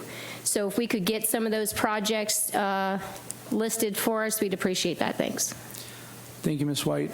Before we listen to a motion, and I see we have Vice Mayor on here, I'd like to pull Section B, unless anyone else has an issue with it being pulled, but I'd like to pull it for further discussion. So if you would like to make a motion for Section A, or if somebody else has something else to pull, please let me know now. If you want, Mayor, I'll make a motion. I make a motion to approve the work under order agreement with CPH LLC. The city manager has authority to make corrections to scrivener's errors and the like. There's a motion by Vice Mayor Bradford and a second by Commissioner Avila Vasquez. Can we please vote on that consent agenda? Commissioner Avila Vasquez? Yes. Commissioner Burbank? Yes. Commissioner Caldwell? Yes. Commissioner Jody Lee? Yes. Commissioner McCool? Yes. Vice Mayor Bradford? Yes. And Mayor Avila? Yes. 7-0. Motion passes 7-0. Okay, the mayor is going to ask a couple questions on B as well. And it's probably some of the same things you are, so I don't know if you want to go ahead and go. That's fine. I mean, basically, it's some of the same information that Ms. White had. I do know another city reached out to me asking us to bid on projects because they have the same exact problem. Their question is, how do we get people to bid when we put something out, right? You know, and thank you, Mayor. So I don't have an answer, Mrs. White, but I do know there's many cities that are facing the same thing when it comes to bids and doing it. There is just so much out there right now, finding companies that are registered with the cities and getting them to submit is like an act of Congress, because I know some of them reached out to me too, and I haven't even been able to respond to them because everybody's so busy. So, but what I would like to cover is, you know, we're looking at, from what I'm reading, hiring the 2 firms, correct? And I want to know what exactly, I mean, are they so broad? I was trying to read this last night, and I hate to say it, it'll put you to sleep. I'm not even going to lie. Understand the difference between Tetra Tech, the difference between Pegasus. Are they going after different grants? Are they one's going after water, I mean, can we please kind of cover, like, this one specializes in this and this one specializes in this? And I mean, obviously having a grant writer, we've been asking for this for a while. So, I mean, kudos for you guys bringing it in, and I'll let you answer those. Let me just kind of cover it as best I can. In certain fields, there are certain companies that specialize in certain areas. Drainage and water and wastewater utilities are pretty, I mean, there's a lot of firms in throughout the state, but not all of them serve, you know, different areas. So part of it is the availability of firms to participate. And the other thing is it is not a bid where you bid values. It's you're asking for their credentials, and you select them based on their credentials. And that's the difference in than if you had 10 companies. You could have 10 companies with credentials somewhat similar or alike, but it then becomes a judgment on the part of the selection to determine who's best suited for this project. In the case of these 2 companies, both of these companies have done a lot of work for the city, so they're very familiar with the systems. They're very familiar with the topography, the elevations that are dealt with, and the actual improvements that have been made in some areas and other areas. So I'm sure all of those things come to pass, but I'll let the Public Works Director to address specifically how we arrived at the selection of these 2 companies. Well, first of all, yes, sir, it is an RFQ to go out for qualifications for the firms. We only had the 2 that submitted a package, which turned out to be Tetra Tech and Pegasus. This RFQ was advertised, as we normally do. It was advertised in the newspaper. It was also put on Demand Star, the normal thing that we use for purchasing. We have had a lot of instances lately where we've gone out for RFQs and bidding of projects, for example, and may only get one contractor or two contractors bid. And we asked them the reasons why, and part of that is they're short of staff also. It's really tough to hire engineers right now. We just got a new city engineer this past week, actually. So it's very hard to get people. So they already have a lot of work, and a lot of them do not want to take on additional work because they don't have the staff to fulfill those commitments. Can you cover some of the projects that you have requested or your scope of what you're looking at them specifically going after? Yes, it has to. This particular RFQ was designed for the state funds that we submitted for, those 10 projects or so, the different stormwater projects. And then we had 2 wastewater treatment plant projects along with that. So, one of them was raising Elkham Boulevard down around between Van Orman and DuPont Lakes Park. One of them was putting pump stations in the Lake Teresa Basin. Both consultants have quite a bit of experience with the city of Deltona, with Lake Teresa Basin, master plans, et cetera. Tetra Tech has done a couple of the master plans. We worked very closely with Pegasus during and after the storm, Ian and Nicole. They went out and did a lot of surveying type things, looking at the flooding, got some reports back. So they're, hiring them would be not reinventing the wheel. We went out, we did it legally, we went out for RFQs, and this is what we ended up with these 2 firms. We felt I believe Pegasus was ranked number 1 and Tetra Tech was ranked number 2. We decided to, since both firms were very equal in the scoring and the analysis that we did, we decided to bring forth the 2 consultants so that one could be working on a part of the grants and the other one could be working on another part of the grant so that we could try to achieve the goal of getting money for the city. Okay. Do you need, okay, so let me ask my concerns, right? The problem that I have is not actually with Pegasus. I did some research on them. Obviously they've worked with the city before. The actual problem I have, Mr. Chisholm, and this is more for you, is with Tetra Tech. I believe in accountability. If we've never done that in the past, I want us to start practicing that. We have a big mess because of what Tetra Tech did. And I want us to start at some point implementing some type of, all right, you guys messed up, it happens, we understand we're all human, but there should be a period where they shouldn't be able to conduct business specifically until they clear up the mess that they've done. But this is a commission and we all work as a body. So I'm asking this commission if we can exclude Tetra Tech from this request for the simple fact that, they mess up again. They have no accountability, nothing that's going to hold them back from saying, you know what, maybe we should be careful in the future because then we won't be able to do any type of business, at least, even if it's a short-term period, I don't care.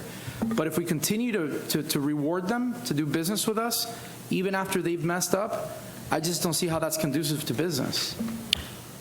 Mr. Mayor. Mr. Mayor, I know, sorry, it's difficult for y'all to hear me, but I agree with the mayor. I don't think they should get more money out of our city when they're already costing us money. Thank you, Commissioner. Sorry, I can't press the button to time in. If I can just kind of give you my thought in this process. I don't think there's any one problem that occurred because of Tetra Tech's engineering. I think there are problems that were related to the 4B project, but I don't necessarily think that was an engineering problem. Some of it was engineering, but a lot of it was the direction to do the project in the first place in an area that was very critical for groundwater bubbling and springs. So I think that was probably the biggest issue in my mind that was, greater than it wasn't necessarily the engineer that made all the mistakes. I think there's some geotech stuff, and then there's just some natural things in that location that would make it difficult for anybody to do something successful. So I can't blame them on that. And I can tell you this, and they would tell you this, and the staff will verify it. I wouldn't tacked all of them. I told everybody involved in that project that who in the world came up with this thing. And evidently the last administration had a big piece of it, but not the only piece. The other piece is St. John's Water Management District. They had a big piece in trying to direct this. And so we're going to be in discussions with the Water Management District shortly, and hopefully resolve some of the issues associated with the 4B project. But I don't know that that is a reason not to use Tetra Tech on a different project. That's just and I completely 100% respect your opinion. But on this specific case, I am going to deter from it, not because I don't respect what you're telling me. It's just that whether it was the voters or the people that were up here, whether it was the city manager or the people that were elected, they were already taken care of. They're no longer here. We need to make sure that we set a precedent moving forward that if we are going to do a project and we as a city are in the wrong, the people we hired should basically tell us, listen, I think that this project is not a good project. Before we move forward, we need to get something in writing saying that you still want us to go forward with the project. And all I see Tetra Tech doing here, and I'm not trying to bash a company, is they took the money and they went ahead with it, and I don't see anywhere where they gave an opinion that this was a bad idea. So, I mean, I'm just one person. Go ahead, Mr. Jody Lee, Commissioner Jody Lee. Yes, I agree with you 100%. We also need to have something in these contracts where if people do mess up, they're held accountable. We keep paying the bills for everybody else's mistakes. When are we ever going to end that practice? Thank you. Vice Mayor Bradford and then Commissioner Burbank. And actually, there's a couple things. So there's several, Mr. Chisholm, there's actually several processes to get to before it even got to Tetra Tech, right? Right. The geotechnical and any other analyses that were completed. Have we reviewed those analyses and verified that the information given to Tetra Tech, I mean, they would have no way of knowing that it was inaccurate because that's the specialist. The geotech. Can you go a little bit deeper and explain the process on how does it even get to, where does it even go before it even gets to Tetra Tech? Because there's so many different levels before it even gets to that engineering process. There's so many different agencies before it even gets to that process. And I do believe in holding a company accountable. But from what I've just heard, it's not Tetra Tech that shouldn't have been held accountable. Is it not? It goes back further than Tetra Tech is kind of what I'm hearing. And could it have even been? Well, it really starts way back when they conceived the project. It was ill-conceived from the very beginning, in my opinion. Very seldom do you pump water out of a lake, pump it to an area, treat it, and then pump it back in the ground for it to go somewhere else for restoration of springs, and that's what this was for. That's very seldom would a city do that, because that cost, whatever that cost is, unless it's fully supported 100% by a state or federal grant, that becomes an expense to the city. So the very concept to me is I'm not sure that from the beginning was the right thing to do. In fact, I would have not have been there, but I wasn't here a part of that process. That's the first place. And that's St. John's Water Management District was the proponent of doing this and really put pressure on the city to do it. The second piece of that, when you get into the actual project and the construction of it, you have a contractor who puts piling in. You have a geotech group that Arteman Associates, I believe, who actually does the geotech and says, you know, what you can do and where you can do it and how to do it. It's my understanding, and nobody's gotten to the point of determining exactly what happened, but the contractor appeared to have moved forward with the piling prior to having the geotech information and prior to complying with the geotech information. So the solution was to go deeper. That was presented to me when I got here. Well, we can go deeper, and then nobody could guarantee to me that if you go deeper, it's you know, it'll work. And my problem probably was deeper than just this project and its failure. My problem was the project itself, because that was a deep hole pumping water back into Blue Springs. It was shouldered by this city instead of by the state and other entities. So it was conceived differently. So holding any one of those, you know, there's probably number of those who have some degree of culpability as far as the project itself. Now, the engineer, I think, probably could have done a better job, but he was basically overseeing the project for us. And if I'm wrong, you tell me. Why don't you describe the positions of the various companies involved? Good evening again. The original contract was issued to Tetra Tech to be the engineer of record, to actually design the project. The original geotech was Universal Engineering. Universal was hired by the city directly to do the geotech work. When they did their geotech work, they did not find any veins or any areas that may be, or let's put it this way, their borings did not show any type of springs or boils. So Tetra Tech went off that information and designed the project. Then after the project, after there was an issue in both areas, one up on the hill where the pump station itself was going to go, and then one down on the river itself, you know, there was a boil that was hit there or a spring that was hit there. We asked Tetra Tech to get another geotech opinion. They got Arteman Associates to come in. They did a piezometric well to check the water pressure. They recommended that the project was move over. If y'all recall, some of you were here, I came before the commission, I believe it was late October, maybe 1st November, to go forward with the project of the redesign. Some thoughts. We had some meetings with the city manager and with the consultants involved. The other consultant that we have is Mead Hunt, that is doing the construction inspection services. Tetra Tech remains as the engineer of record at this time. About 4 or 5 different alternatives were passed around to try to see what the best way to go. One solution was to go back in the same spot and do what they call a trimming method, where you would be taking a machine and you would be sucking the mud and the water out of the middle of it and trimming that structure down, if you will.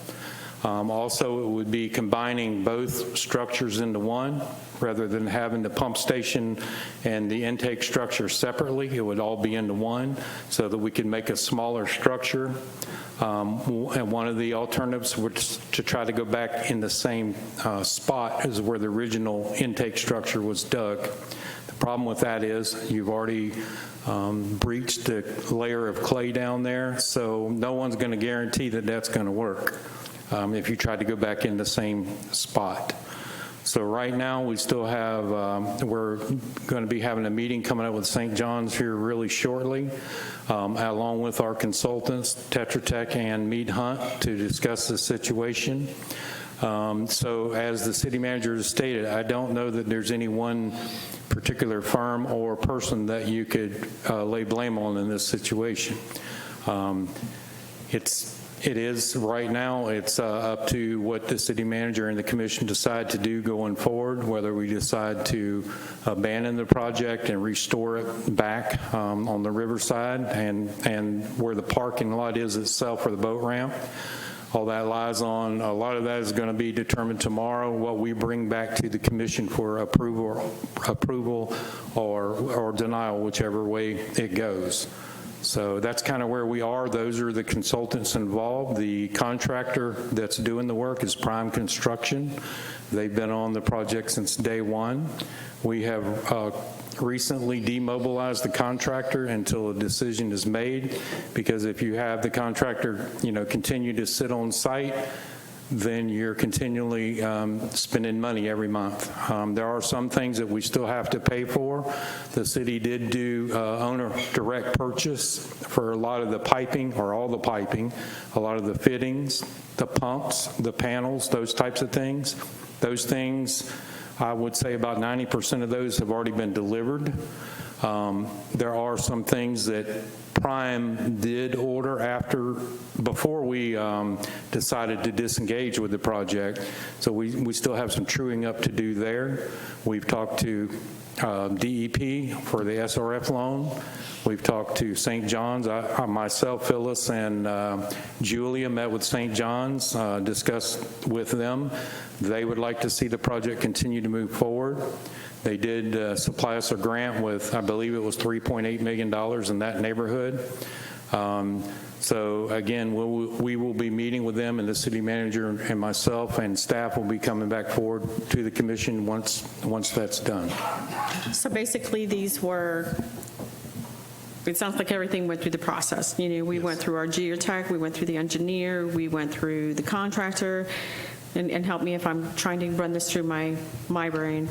Tetra Tech, the engineer on record, stopped the process when he saw there was a problem. They went back, they tried to redo.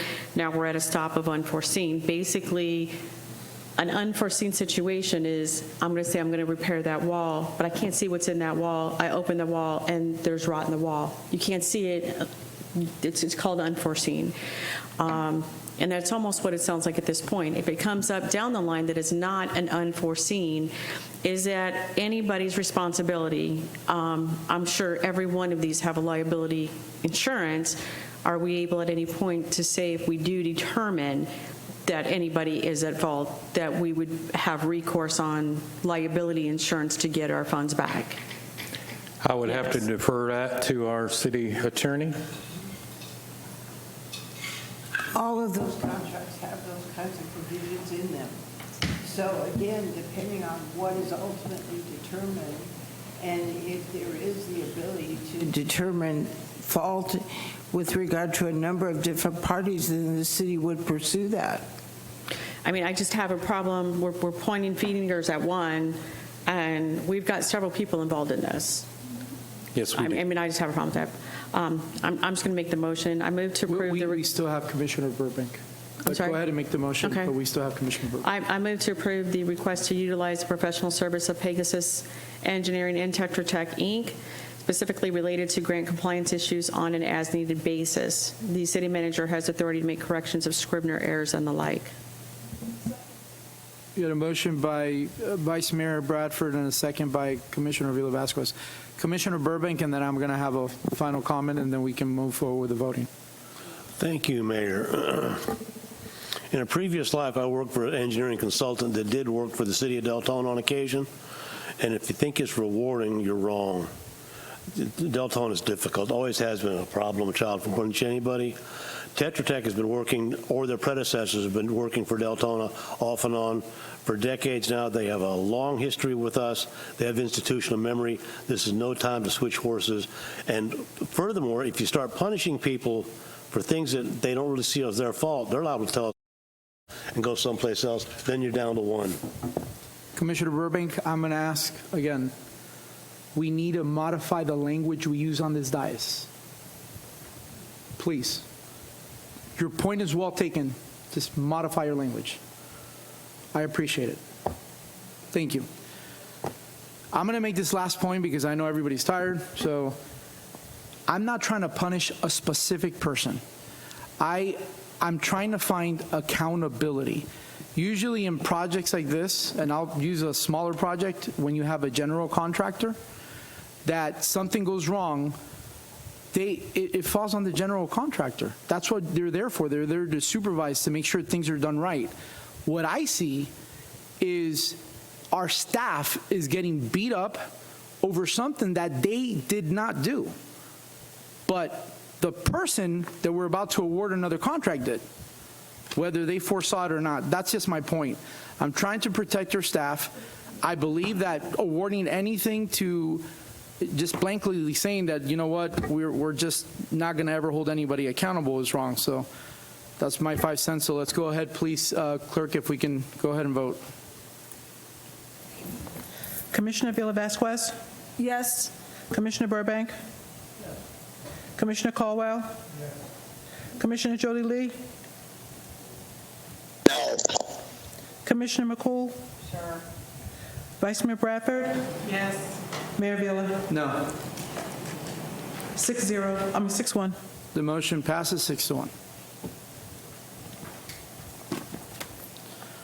All right, we're going to go ahead and move to City Commission special reports and requests. I was at 6-1. I said no.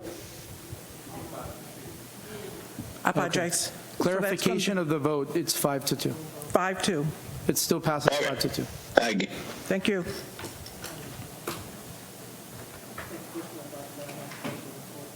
Okay. So I'm going to go down each one of the commissioners if there's a special report or a request. Commissioner Burbank? Yes, sir. Thank you. I have a couple of requests.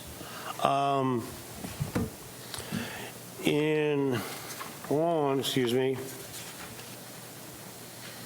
9/19 of 16, the City Commission adopted Ordinance 12-2016.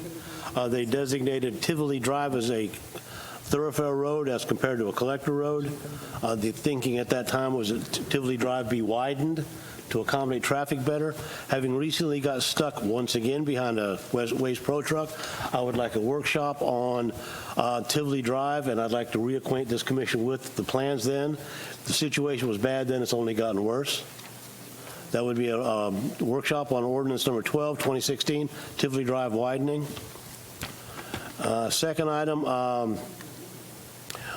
in a conversation with County Council Member David Santiago, we're both a little bit distressed that we're not using our amphitheater, given the long and arduous history it took to get it built. We would like to see that thing back in operation, back in the wheelhouse. We'd like to see some venues come back to the amphitheater. Mr. Commissioner, Mr. Chisholm, if you'd be so kind, I'd be expecting, Mr. Santiago said that he would be bringing this up at the next county council meeting, and I told him I would bring that up here. So your people and his people will be talking soon. Just put that on your radar, please. Thank you. That's all, Mr. Mayor. Thank you, Commissioner Burbank. Commissioner Villa-Vasquez, do you have any special requests or reports? I have a request from a few people that have approached me. It's actually a question to the mayor. It's regarding your logo. And what they want to know is what's the difference between your personal logo promoting yourself as mayor of the city of Deltona versus the city of Deltona's logo itself. Well, I'll be more than happy to answer that. It's just something you can answer on your Facebook page. They said they'll be looking at your Facebook page for an answer. And they want to know, is it legal? Because it says Mayor, City of Deltona. So I'm just putting it out there because they brought the question up to me, and I don't want them to say that I didn't bring it up. City Attorney, with as many things that are so important going on in our city, could you please let me know if the logo that I have, which I prior asked, is it legal for me to have it? As other mayors all around the state of Florida obviously have. Mayor, I believe it is. Okay. Thank you. Okay, so there's the answer to those of you who've been asking me, and question is closed. Thank you, Mayor. Thank you. The question. Commissioner Dana McCool. Thank you, Mr. Mayor. I would like to bring back a report from our wonderful TPO meeting on April 26th to congratulate Deltona also for presenting their distracted driving campaign. We were the first to do that and got the attention of the county chair and asked that we continue to work because TPO has also made it a project and made it one of their main points to reducing bicycle fatalities through social marketing, and they have things going on right now. Pedestrian and bicycle safety has become or is very important this year. So we're working on that. I would also like to tell you that FDOT was in the House. Myself and Vice Mayor of Orange City, Bill O'Connor, and Mayor Shazay of DeBerry have brought up our entrance and exits, and we brought it to the attention of FDOT that we need some help financially for this. The other cities, they understand we do not have the commercial base that they have, and we just really need to spruce it up. We need to spruce up our retention ponds and our entrance and exit. We need to probably install cameras there because we have a continuing littering project with people throwing their garbage out the windows as they're coming off the exit and entrance without any, we have to pick that up all the time. So myself, the vice mayor, and the mayor of DeBerry will be meeting with FDOT on that, as well as I would like to thank our representatives on our boards there at TPO, our BPAC attendance record, that's Bike Pedestrian Committee. Louis Leal, thank you very much for that, attending and keeping us up with our CAC, our TCC also. Representatives, thank you for representing Deltona with that. So if there is a report that is generated every month at TPO, if you would like a copy of that, I would love to send you that if you have any questions about that. And also would like to request, as a special request, that our city manager and our attorney prepare for us within the next meeting an update to the commission on any type of litigation with Stone Island. I think that we need to be apprised as to what we can speak to or not. You don't know what elements are at litigation, but let us know what is going on with that. That would be fantastic. Also at hand, well, that's it for right now. Special request. Thank you. Thank you. Commissioner Stephen Caldwell? No. Commissioner Jody Lee? Well, thank you, Commissioner McCool, for bringing that up about the exits on our highway, because they are reasonably embarrassing whenever you enter the city of Deltona.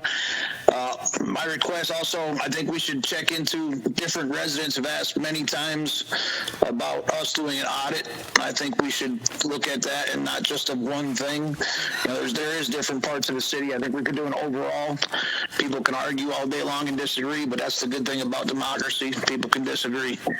My other request is, and Commissioner McCool brought up about the Stone Island lawsuit.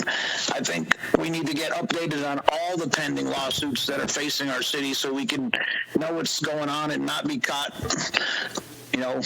so this way all the commissioners are abreast of what's going on and what's taking place and where they are and through the system, whether they're at our insurance carrier or not, so this way we can be updated on what's taking place with all these different lawsuits.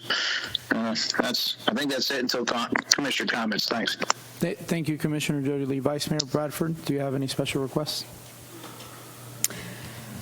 I have received several phone calls and emails regarding North Normandy. I also just saw that we had another major accident on North Normandy.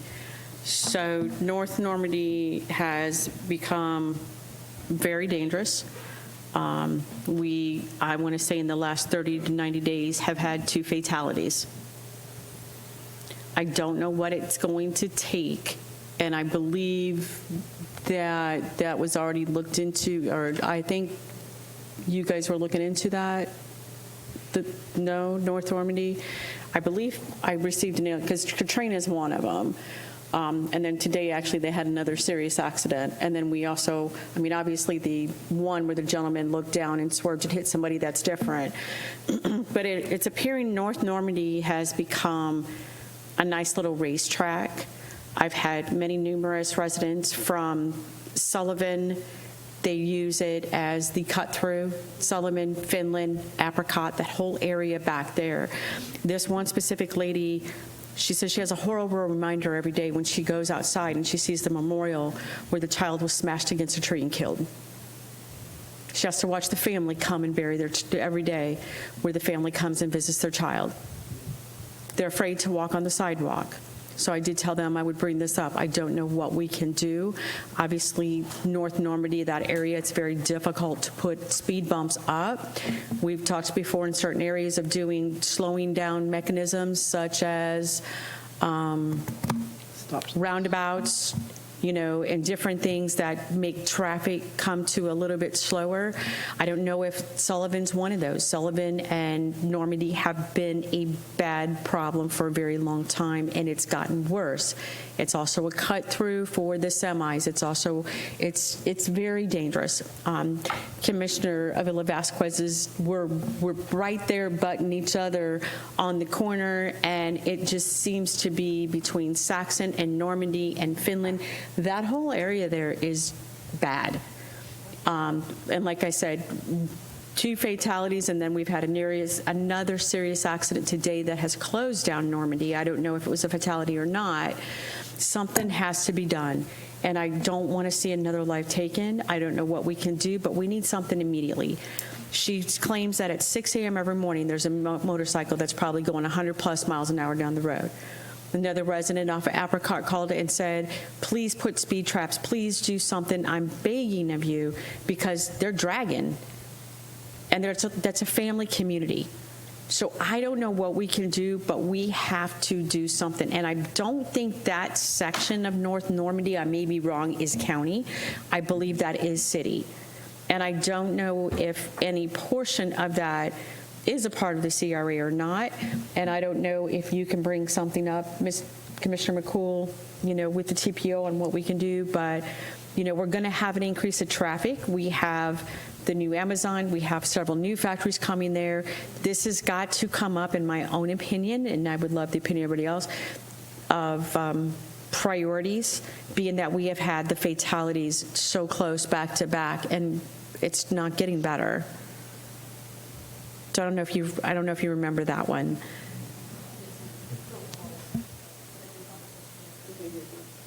Now it's on.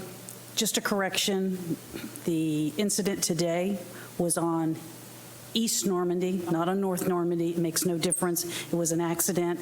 I don't know if it was a fatality or not, but it did shut down the road. So my mistake on that. Wasn't right. There has been studies done in the past, and I think we can revisit those, at least pull them up, look at them, look at the data for North Normandy, predominantly from Saxon up to the Eustis area, I think, is one of your primary areas where we have a lot of calls, I would say, if not monthly, 2 or 3 times a month for either speeding, accidents, you name it, it's happening out there. So I think we have an opportunity to pull those reports again, look at them, look at the data, probably require updating. Here we are in 2023. Traffic has changed. We stopped driving for a lot of 2019 and 2020, and I personally can tell you in 2020, people became crazy because I was in a very bad accident in May of 2020. So that being said, I understand that, and we can definitely look at that, and we will make that a priority to evaluate those reports, see what they say. As I said, probably get them updated for current data for trips. We do work closely with Amazon. We know that we had a problem with Amazon traffic, both coming off of Saxon, going north, and then also going south. Going south, we've implemented as many controls as we can. Coming north, we've reached out to all of the data providers for all the mappings that are out there, whether it's Google Maps or, Waze or whatever they are, to give them the correct that they need to go up to the Howland Boulevard exit. I think we've seen a reduction in that, but sometimes driving habits are hard to change for drivers. I'm not getting as many complaints on the Amazon trucks as I did. What I'm getting more complaints on is the drag racing, that strip, even hitting 60 miles an hour, that's fast. Doesn't sound like fast when you're on the freeway, but when you're on Normandy and you've got cars going 60 miles an hour, it's too fast. Especially when it's 35. Yeah, especially when speed limit's 35. You know, we have 90 Bavarian, we have the new Amazon. There's a lot going in on North Normandy. We have to look at the traffic. We're going to have to put something, I believe, in place that is going to slow this traffic down. I think it was Saturday, I was actually driving in Sanford, and they've done a great job across the lake where to slow that drag traffic down that was by the lake, because they have a lot of residents over there. They've actually put the roundabouts at several intersections. You know, is it a bad idea to put a roundabout at Elkham? Is it a bad idea to put a roundabout at Sullivan? Is it a bad idea to start? We're going to have to do something. I mean, you know, Commissioner Villa-Vasquez had brought it up before down at Deltona Boulevard. And I mean, at this point, we have got to do something to slow this down. Yes, ma'am. And you did make a comment regarding part of Normandy, pardon me, if it was in the CRA, from Saxon at Normandy going south to Deltona Boulevard, that is part of the CRA. So there may be some opportunities for, you know, funding sources. I know that there was a study done regarding putting a roundabout at Deltona Boulevard and Normandy. There were some concerns staff had with the analysis and which properties might have to be acquired in order to get that to function correctly. So something, once again, we can pull it back up and look at it and see what we can I mean, I would love to see if we can have staff do it. I don't know if we need to have a consensus to have you do that. I mean, obviously, I can't tell you to go do that. That has to be the consensus of us up here.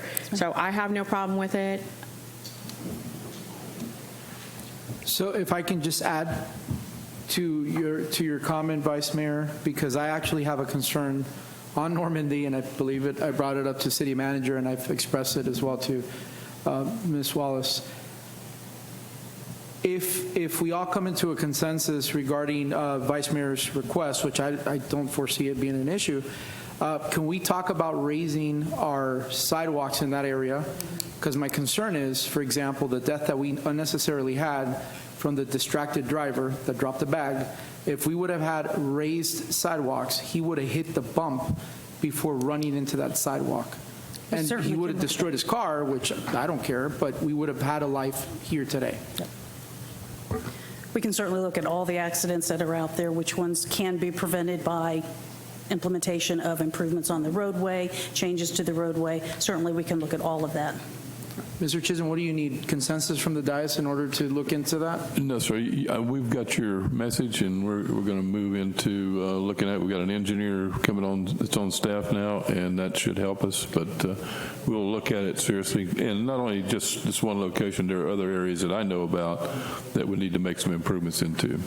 Can we get some, and I know they'll do it once in a while, can we get something on Normandy and the cut through from Sullivan and Finland over?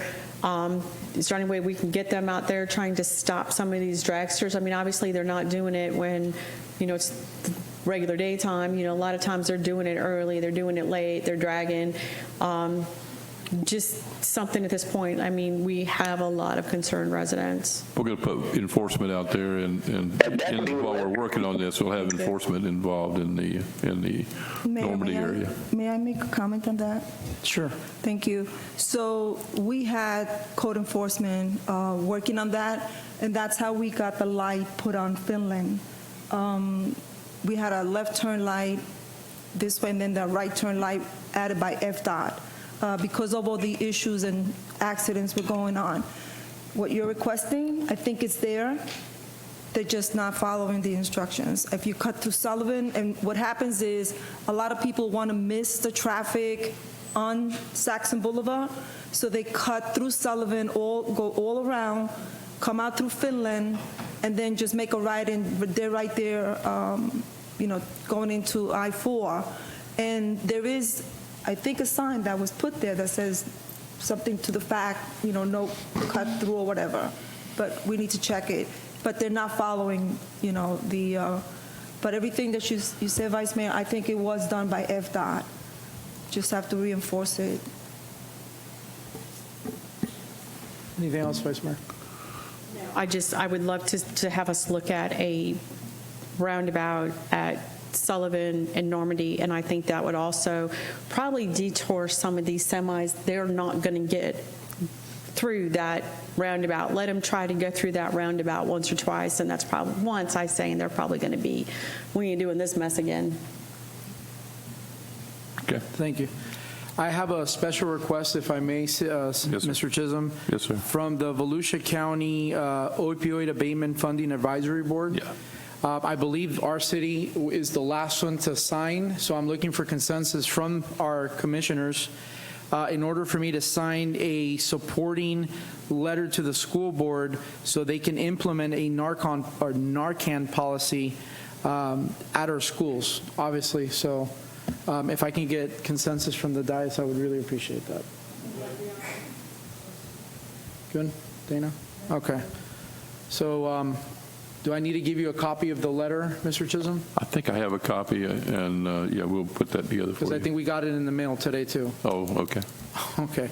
Then another thing that came, I have two other things for special request. Is there anything you can do about contacting Amazon? I've had multiple residents actually complaining about Amazon trucks stopping dead center in the middle of the road instead of pulling into driveways. And again, it goes back to distracted drivers. You know, they come very close to crashing into them. Okay. But to their defense, they should not be in the middle of the road parked. So, yeah. Yeah, they're vans. Is it the vans? Yeah, they're vans.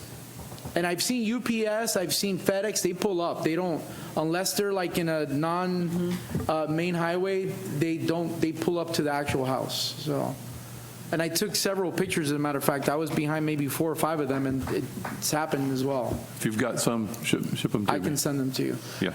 Can I also get an update, please, on the house on Howland that still has the sign up promoting some adjuster, whatever it is? They have not removed that sign there. And my fear is if it continues, we're going to get a bunch more residents that are going to sell their fence part so they can, you know what I'm... Talking about the one across the pond? Yes. Yes. Okay. I need an update on that, please. Can I bring this up when you're done? Yes.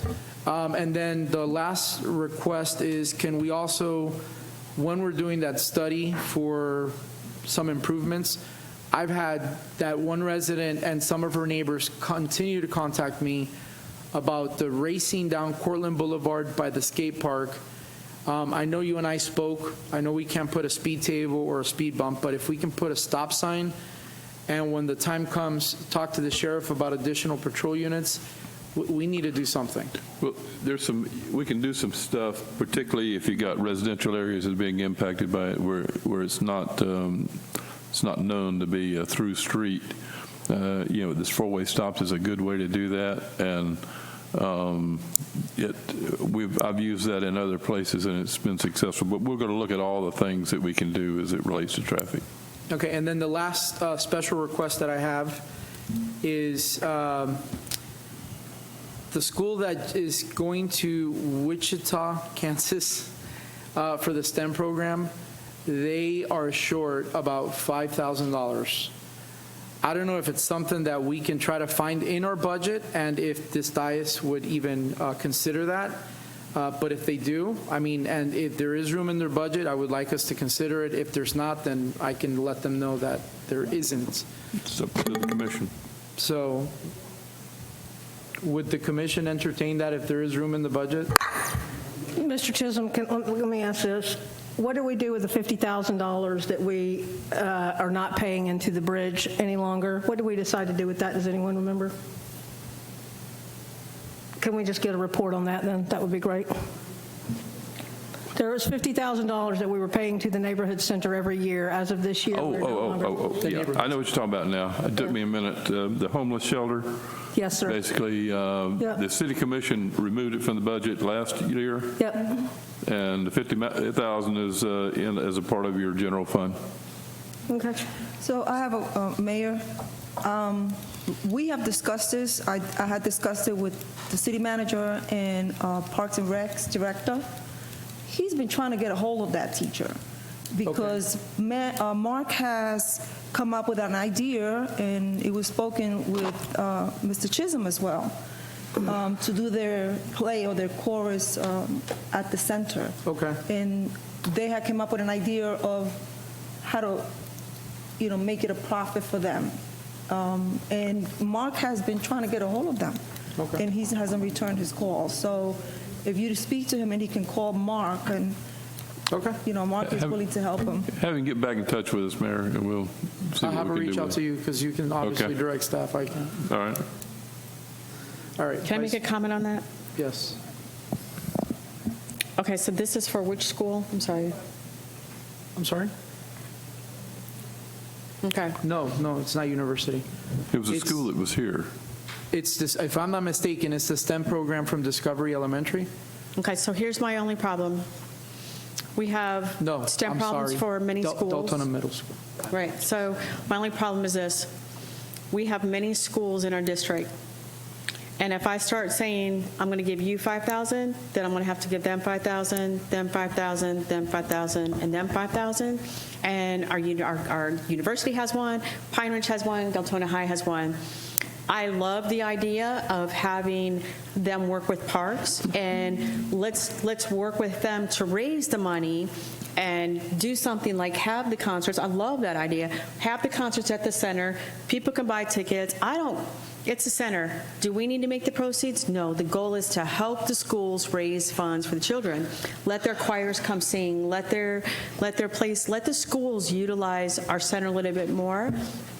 I mean, we don't see them using it that much. I would love to have more events at the center where our schools are bringing their choirs and their amphitheaters on all those there, and come up with a fee structure where they're not being killed to rent that center and to help them raise funds for activities just like that. That's what the center should be for.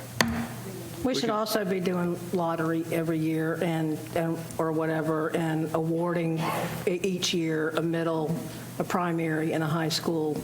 We should support them that way. Just to clear something up, I wasn't trying to, I think it's a great idea, though. No, but this school, I believe, one of two or something like that, and the whole state was chosen. Is it Galaxy Middle School? Yes, they're one of only two in the state. And they're driving some of the projects, to Kansas to make sure that they qualify, and they're almost there. They're just short. And they asked me, so all I'm doing is delivering the message. I think that's a great idea that Commissioner Avila Vasquez says, but if they do fall short, like I said, I'm not petitioning that we just give out money every time a school says, but these are special occasions. Mr. Mayor, was that the group that came, the choir that came here that day? No, it wasn't. That's the one we delivered the little gimmicks for, that they were trying to do trades with other people so they can try to raise some funds. Okay. If you can give me the name of the contact, then we'll run it down. Yeah. And I like the idea of doing something at the center and raising money rather than just giving money. Okay. I don't know that giving money is a solution in every case. Sure. They're willing to work for it, and they're willing to. It's really a little exercise for them to express their talents, and I think that'll play well. Okay. City attorney comments. Mr. Mayor, what did somebody say? Go ahead. The carrier has accepted the Stone Island litigation, and they will be handling and assisting in the litigation. I am trying to put dates together as quickly as possible to get a shade meeting so that the commissioners can sit with the carrier and the lawyer that's been assigned and discuss some of the particulars of what we're dealing with. When it gets to other claims, Florida a couple years ago changed the law with regard to what you can have shade meetings for. We cannot have shade meetings just because a claim has been filed. We must have actual litigation to schedule a shade meeting with all of you. So, and all information with regards to claims under Florida statutes is protected and confidential until such time as there is a result. So that's... Thank you. City Manager? Yes, sir. I have several things. A little bit of good news. Out of Tallahassee, we have received funding for the East Wastewater Treatment Plant, the Fisher Water Treatment Plant, Wastewater Treatment Plant, the Elkham Drive project of raising the road, and we also achieved money for the design of the Teresa Basin outfalls and flood control. So I can tell you we've got money coming. I can't tell you how much exactly because I have to wait till tomorrow to find out. But I know that we have money in every case. Now the significance of that is they know this is the first request, and they know there's other requests that'll come in on these same projects in coming years. Because, you know, these are one's a $40 million project, one's a $30 million project. So this kind of puts it on their radar screen for future funding as we go forward, and it should be easier for us to get the money, you know, providing we provide meet the criteria they're going to set out for us with each of these projects. But that's the good news, and it's not a total solution, but it's a significant move forward for us to get some of these problems under control. That's all, Mr. Mayor. All right, we're going to move forward with the City Commission comments, and then we'll adjourn. So we'll start with Commissioner Burbank. I was so excited I forgot about, there's a resident flood information workshop in this building, in this place, Thursday, May the 18th from 6 to 7 p.m. And if you can't make it to the meeting, you can go online and make contact by online through your computer or on the city's website. But it's not an immediate solution, but it is an opportunity for those who were impacted by the flooding to be aware of the grants that are available, the overall cost of some of those projects, and there's opportunities to raise houses in some cases, as well as raise the elevation of some of their properties. So, and there's funding for that. Now, all I can tell you, that's the intent of the workshop. It's carried on by the city staff and the federal agencies, and they will be here to answer questions and be a part of it. Thank you, City Manager. Commissioner Burbank. Commissioner Avila Vasquez. Thank you, Mayor. I just want to give a shout out to Deltona High School Army. They had their ROTC ball, and it was really great. As always, they did a great job. The Bacon and Brew Festival was very well also attended, and the Volusia Sheriff's Office graduation was also, they had 18 graduates, and 3 of them were from Deltona, which was a good thing. We had Arbor Day. We had a good turnout. Most of the trees and the plants have a new home. And I just want to give a shout out and happy anniversary to New Hope Services. They are just celebrated their 30th year anniversary here in the city of Deltona. And also to Discovery Elementary School, we had a really nice ride and walk this morning from one side to the school. We walked, they rode bikes. The Sheriff's Department had their representatives, the Fire Department had their representatives, and they received over 40 helmets from the Firefighters Union. They will be receiving helmets from FDOT. Thank you, Dana McCool, Commissioner. And they're also they receive a $500 donation from our current local Rotary. So kudos to Discovery Elementary School for doing all they do for their students. Thank you, Mayor. Thank you, everyone, for being here tonight. Commissioner Dana McCool. Thank you very much. I'd like to, first of all, thank everybody that came out to watch me get a haircut today. It was incredibly moving, and we raised a lot of money for Florida Cancer Specialist Foundation, and that $5,000, the goal was matched. So thank you to this very generous community for that. So thank you all for just being amazing and being so supportive. As we talk about traffic fatalities, comp plans, flooding, and we talk about all of this, I want us to keep in mind as a city, unchecked growth in the city. We didn't do much on our moratorium because we were going to talk about these things, and the more people you shove into a city without plans in place, without money for enforcement, we're struggling at this right now. Traffic, this is why we have these problems. So let's talk about root cause in corporate culture, which we run our city like a corporation, and we're encouraged to do that. Let's talk about root cause. It's not good planning, and it's shoving a lot of people into a space without proper planning to begin with. So I'm just going to bring that up. Another thing that I want to let you know that I'm going to be spearheading, I've already started talking about this. When I talk about educational concurrency, as it stands right now, and I want every person that is a parent to a child or that has a child in your household to understand this, every time a development is pushed through and education concurrency, which is at root of one of the things tonight on the zoning that would not go through. Educational concurrency right now just simply states that you must have a building to put children in. My son is an educator, and I know a lot of educators, and we're putting children into buildings and we're stuffing them in front of computers without instruction from a live person because we have such a horrible teacher shortage. And that's not being factored into our communities when we talk about shoving kids into a building. So every time you see the Board of Education pass something, you look at those numbers, and those numbers are already 100% at capacity.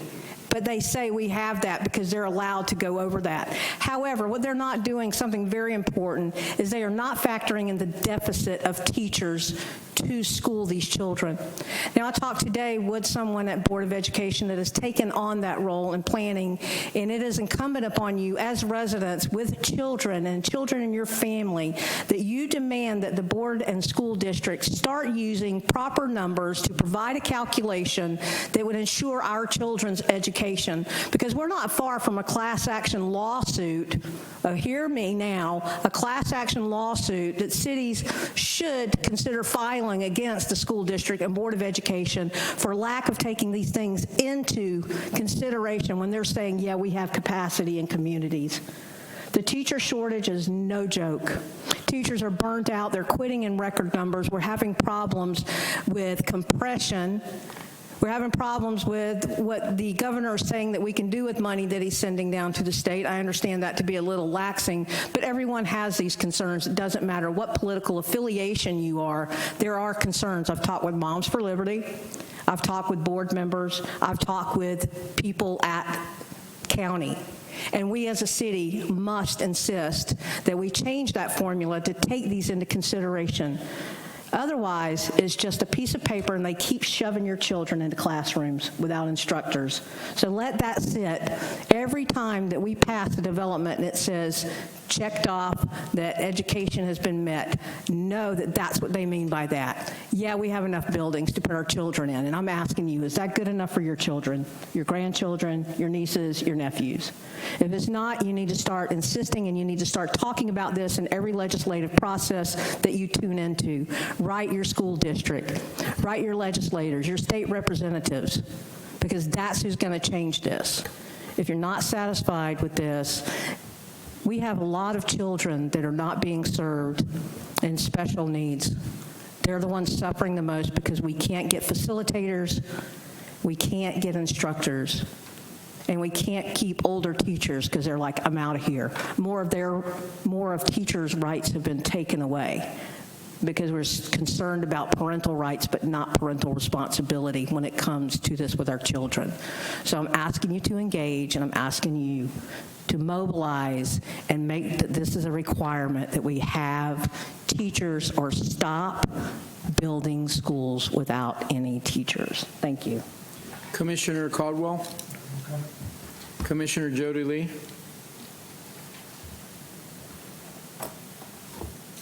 Vice Mayor. Well, I'll try to make this short because my signal ain't too good here. You know, I agree with Commissioner McClure about all that. One of the comments I want to make, if the solder stuff was fixed in front of my house, I appreciate it, Miss Phyllis, for getting that done, seeing the sidewalks were rebuilt and the erosion under the sidewalk, if it didn't get done, it'd break again. And I want to thank David Sosa for keeping an eye on my house while I'm on vacation. I really appreciate you looking after my house. I want to thank everybody else for coming to the meeting tonight. I wish I could be there in person, but I'll be back this week. Y'all have a good night. Vice Mayor Bradford.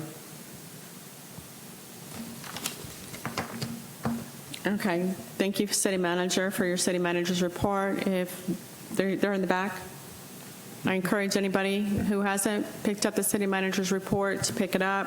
A couple things I don't think we covered tonight. We have a resident flood workshop. I know we had, I believe it was Ms. Barbara up here earlier that was asking about what we're planning on doing with White Horse Captain and what are we doing to help prevent that. I know our engineers have been, and it doesn't seem like it because when you don't always see them, it's hard to know that, hey, what are you doing? How can you do this? It's not an overnight process to come up with the solution for the flooding that has occurred.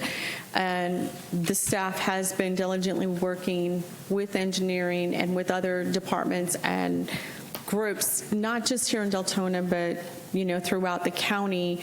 We got to figure out what is the best strategy. And then that's another reason that we are looking for grant writers to assist us with getting the grant funds and the monies that's needed to fix those areas. So I don't want you to think at all that we're not trying. Staff has been diligently working to come up with solutions. Nobody wants to go through that. Nobody wants to see you guys go through that again. And I know asking for patience is very hard because you've had a lot of patience dealing with what you've went through over there, probably still to this day with your flooding. So just know that they are diligently working to try to come up with a solution. We do have a flood workshop that's coming up. You got that? Okay. On a positive note, we also have the tennis clinic, May 27th, 10 to 12. Coach Franklin Henry, PTA professional certified for ages 5 to 14. Kids do bring their own tennis rackets. This is at 1537 Norbert Terrace here in Deltona. All of these are in the back there. We have volleyball open gym every Thursday, 6 to 9. We got the bunkers coming up, the Flowmobiles here. I mean, there's a lot of great information that we have on the website and out there now. We have graduations are coming up. Yay. We get to see our kids moving forward into the world. There's a few graduations that we have that staff does not have covered. The mayor and I are both covering a couple of the high schools, but we do have one night that neither one of us can cover. So we need assistance from one of the commissioners for University High. This is to hand out the scholarships for our scholarship. Thursday, May 17th, 6 p.m. Do we have somebody who can get there at the school? Okay, great. I will give this to our wonderful clerk since it's her day. Okay. And that is all I have. Thank you. I have no comments today, so thank you, everybody. Have a great night. Meeting's adjourned.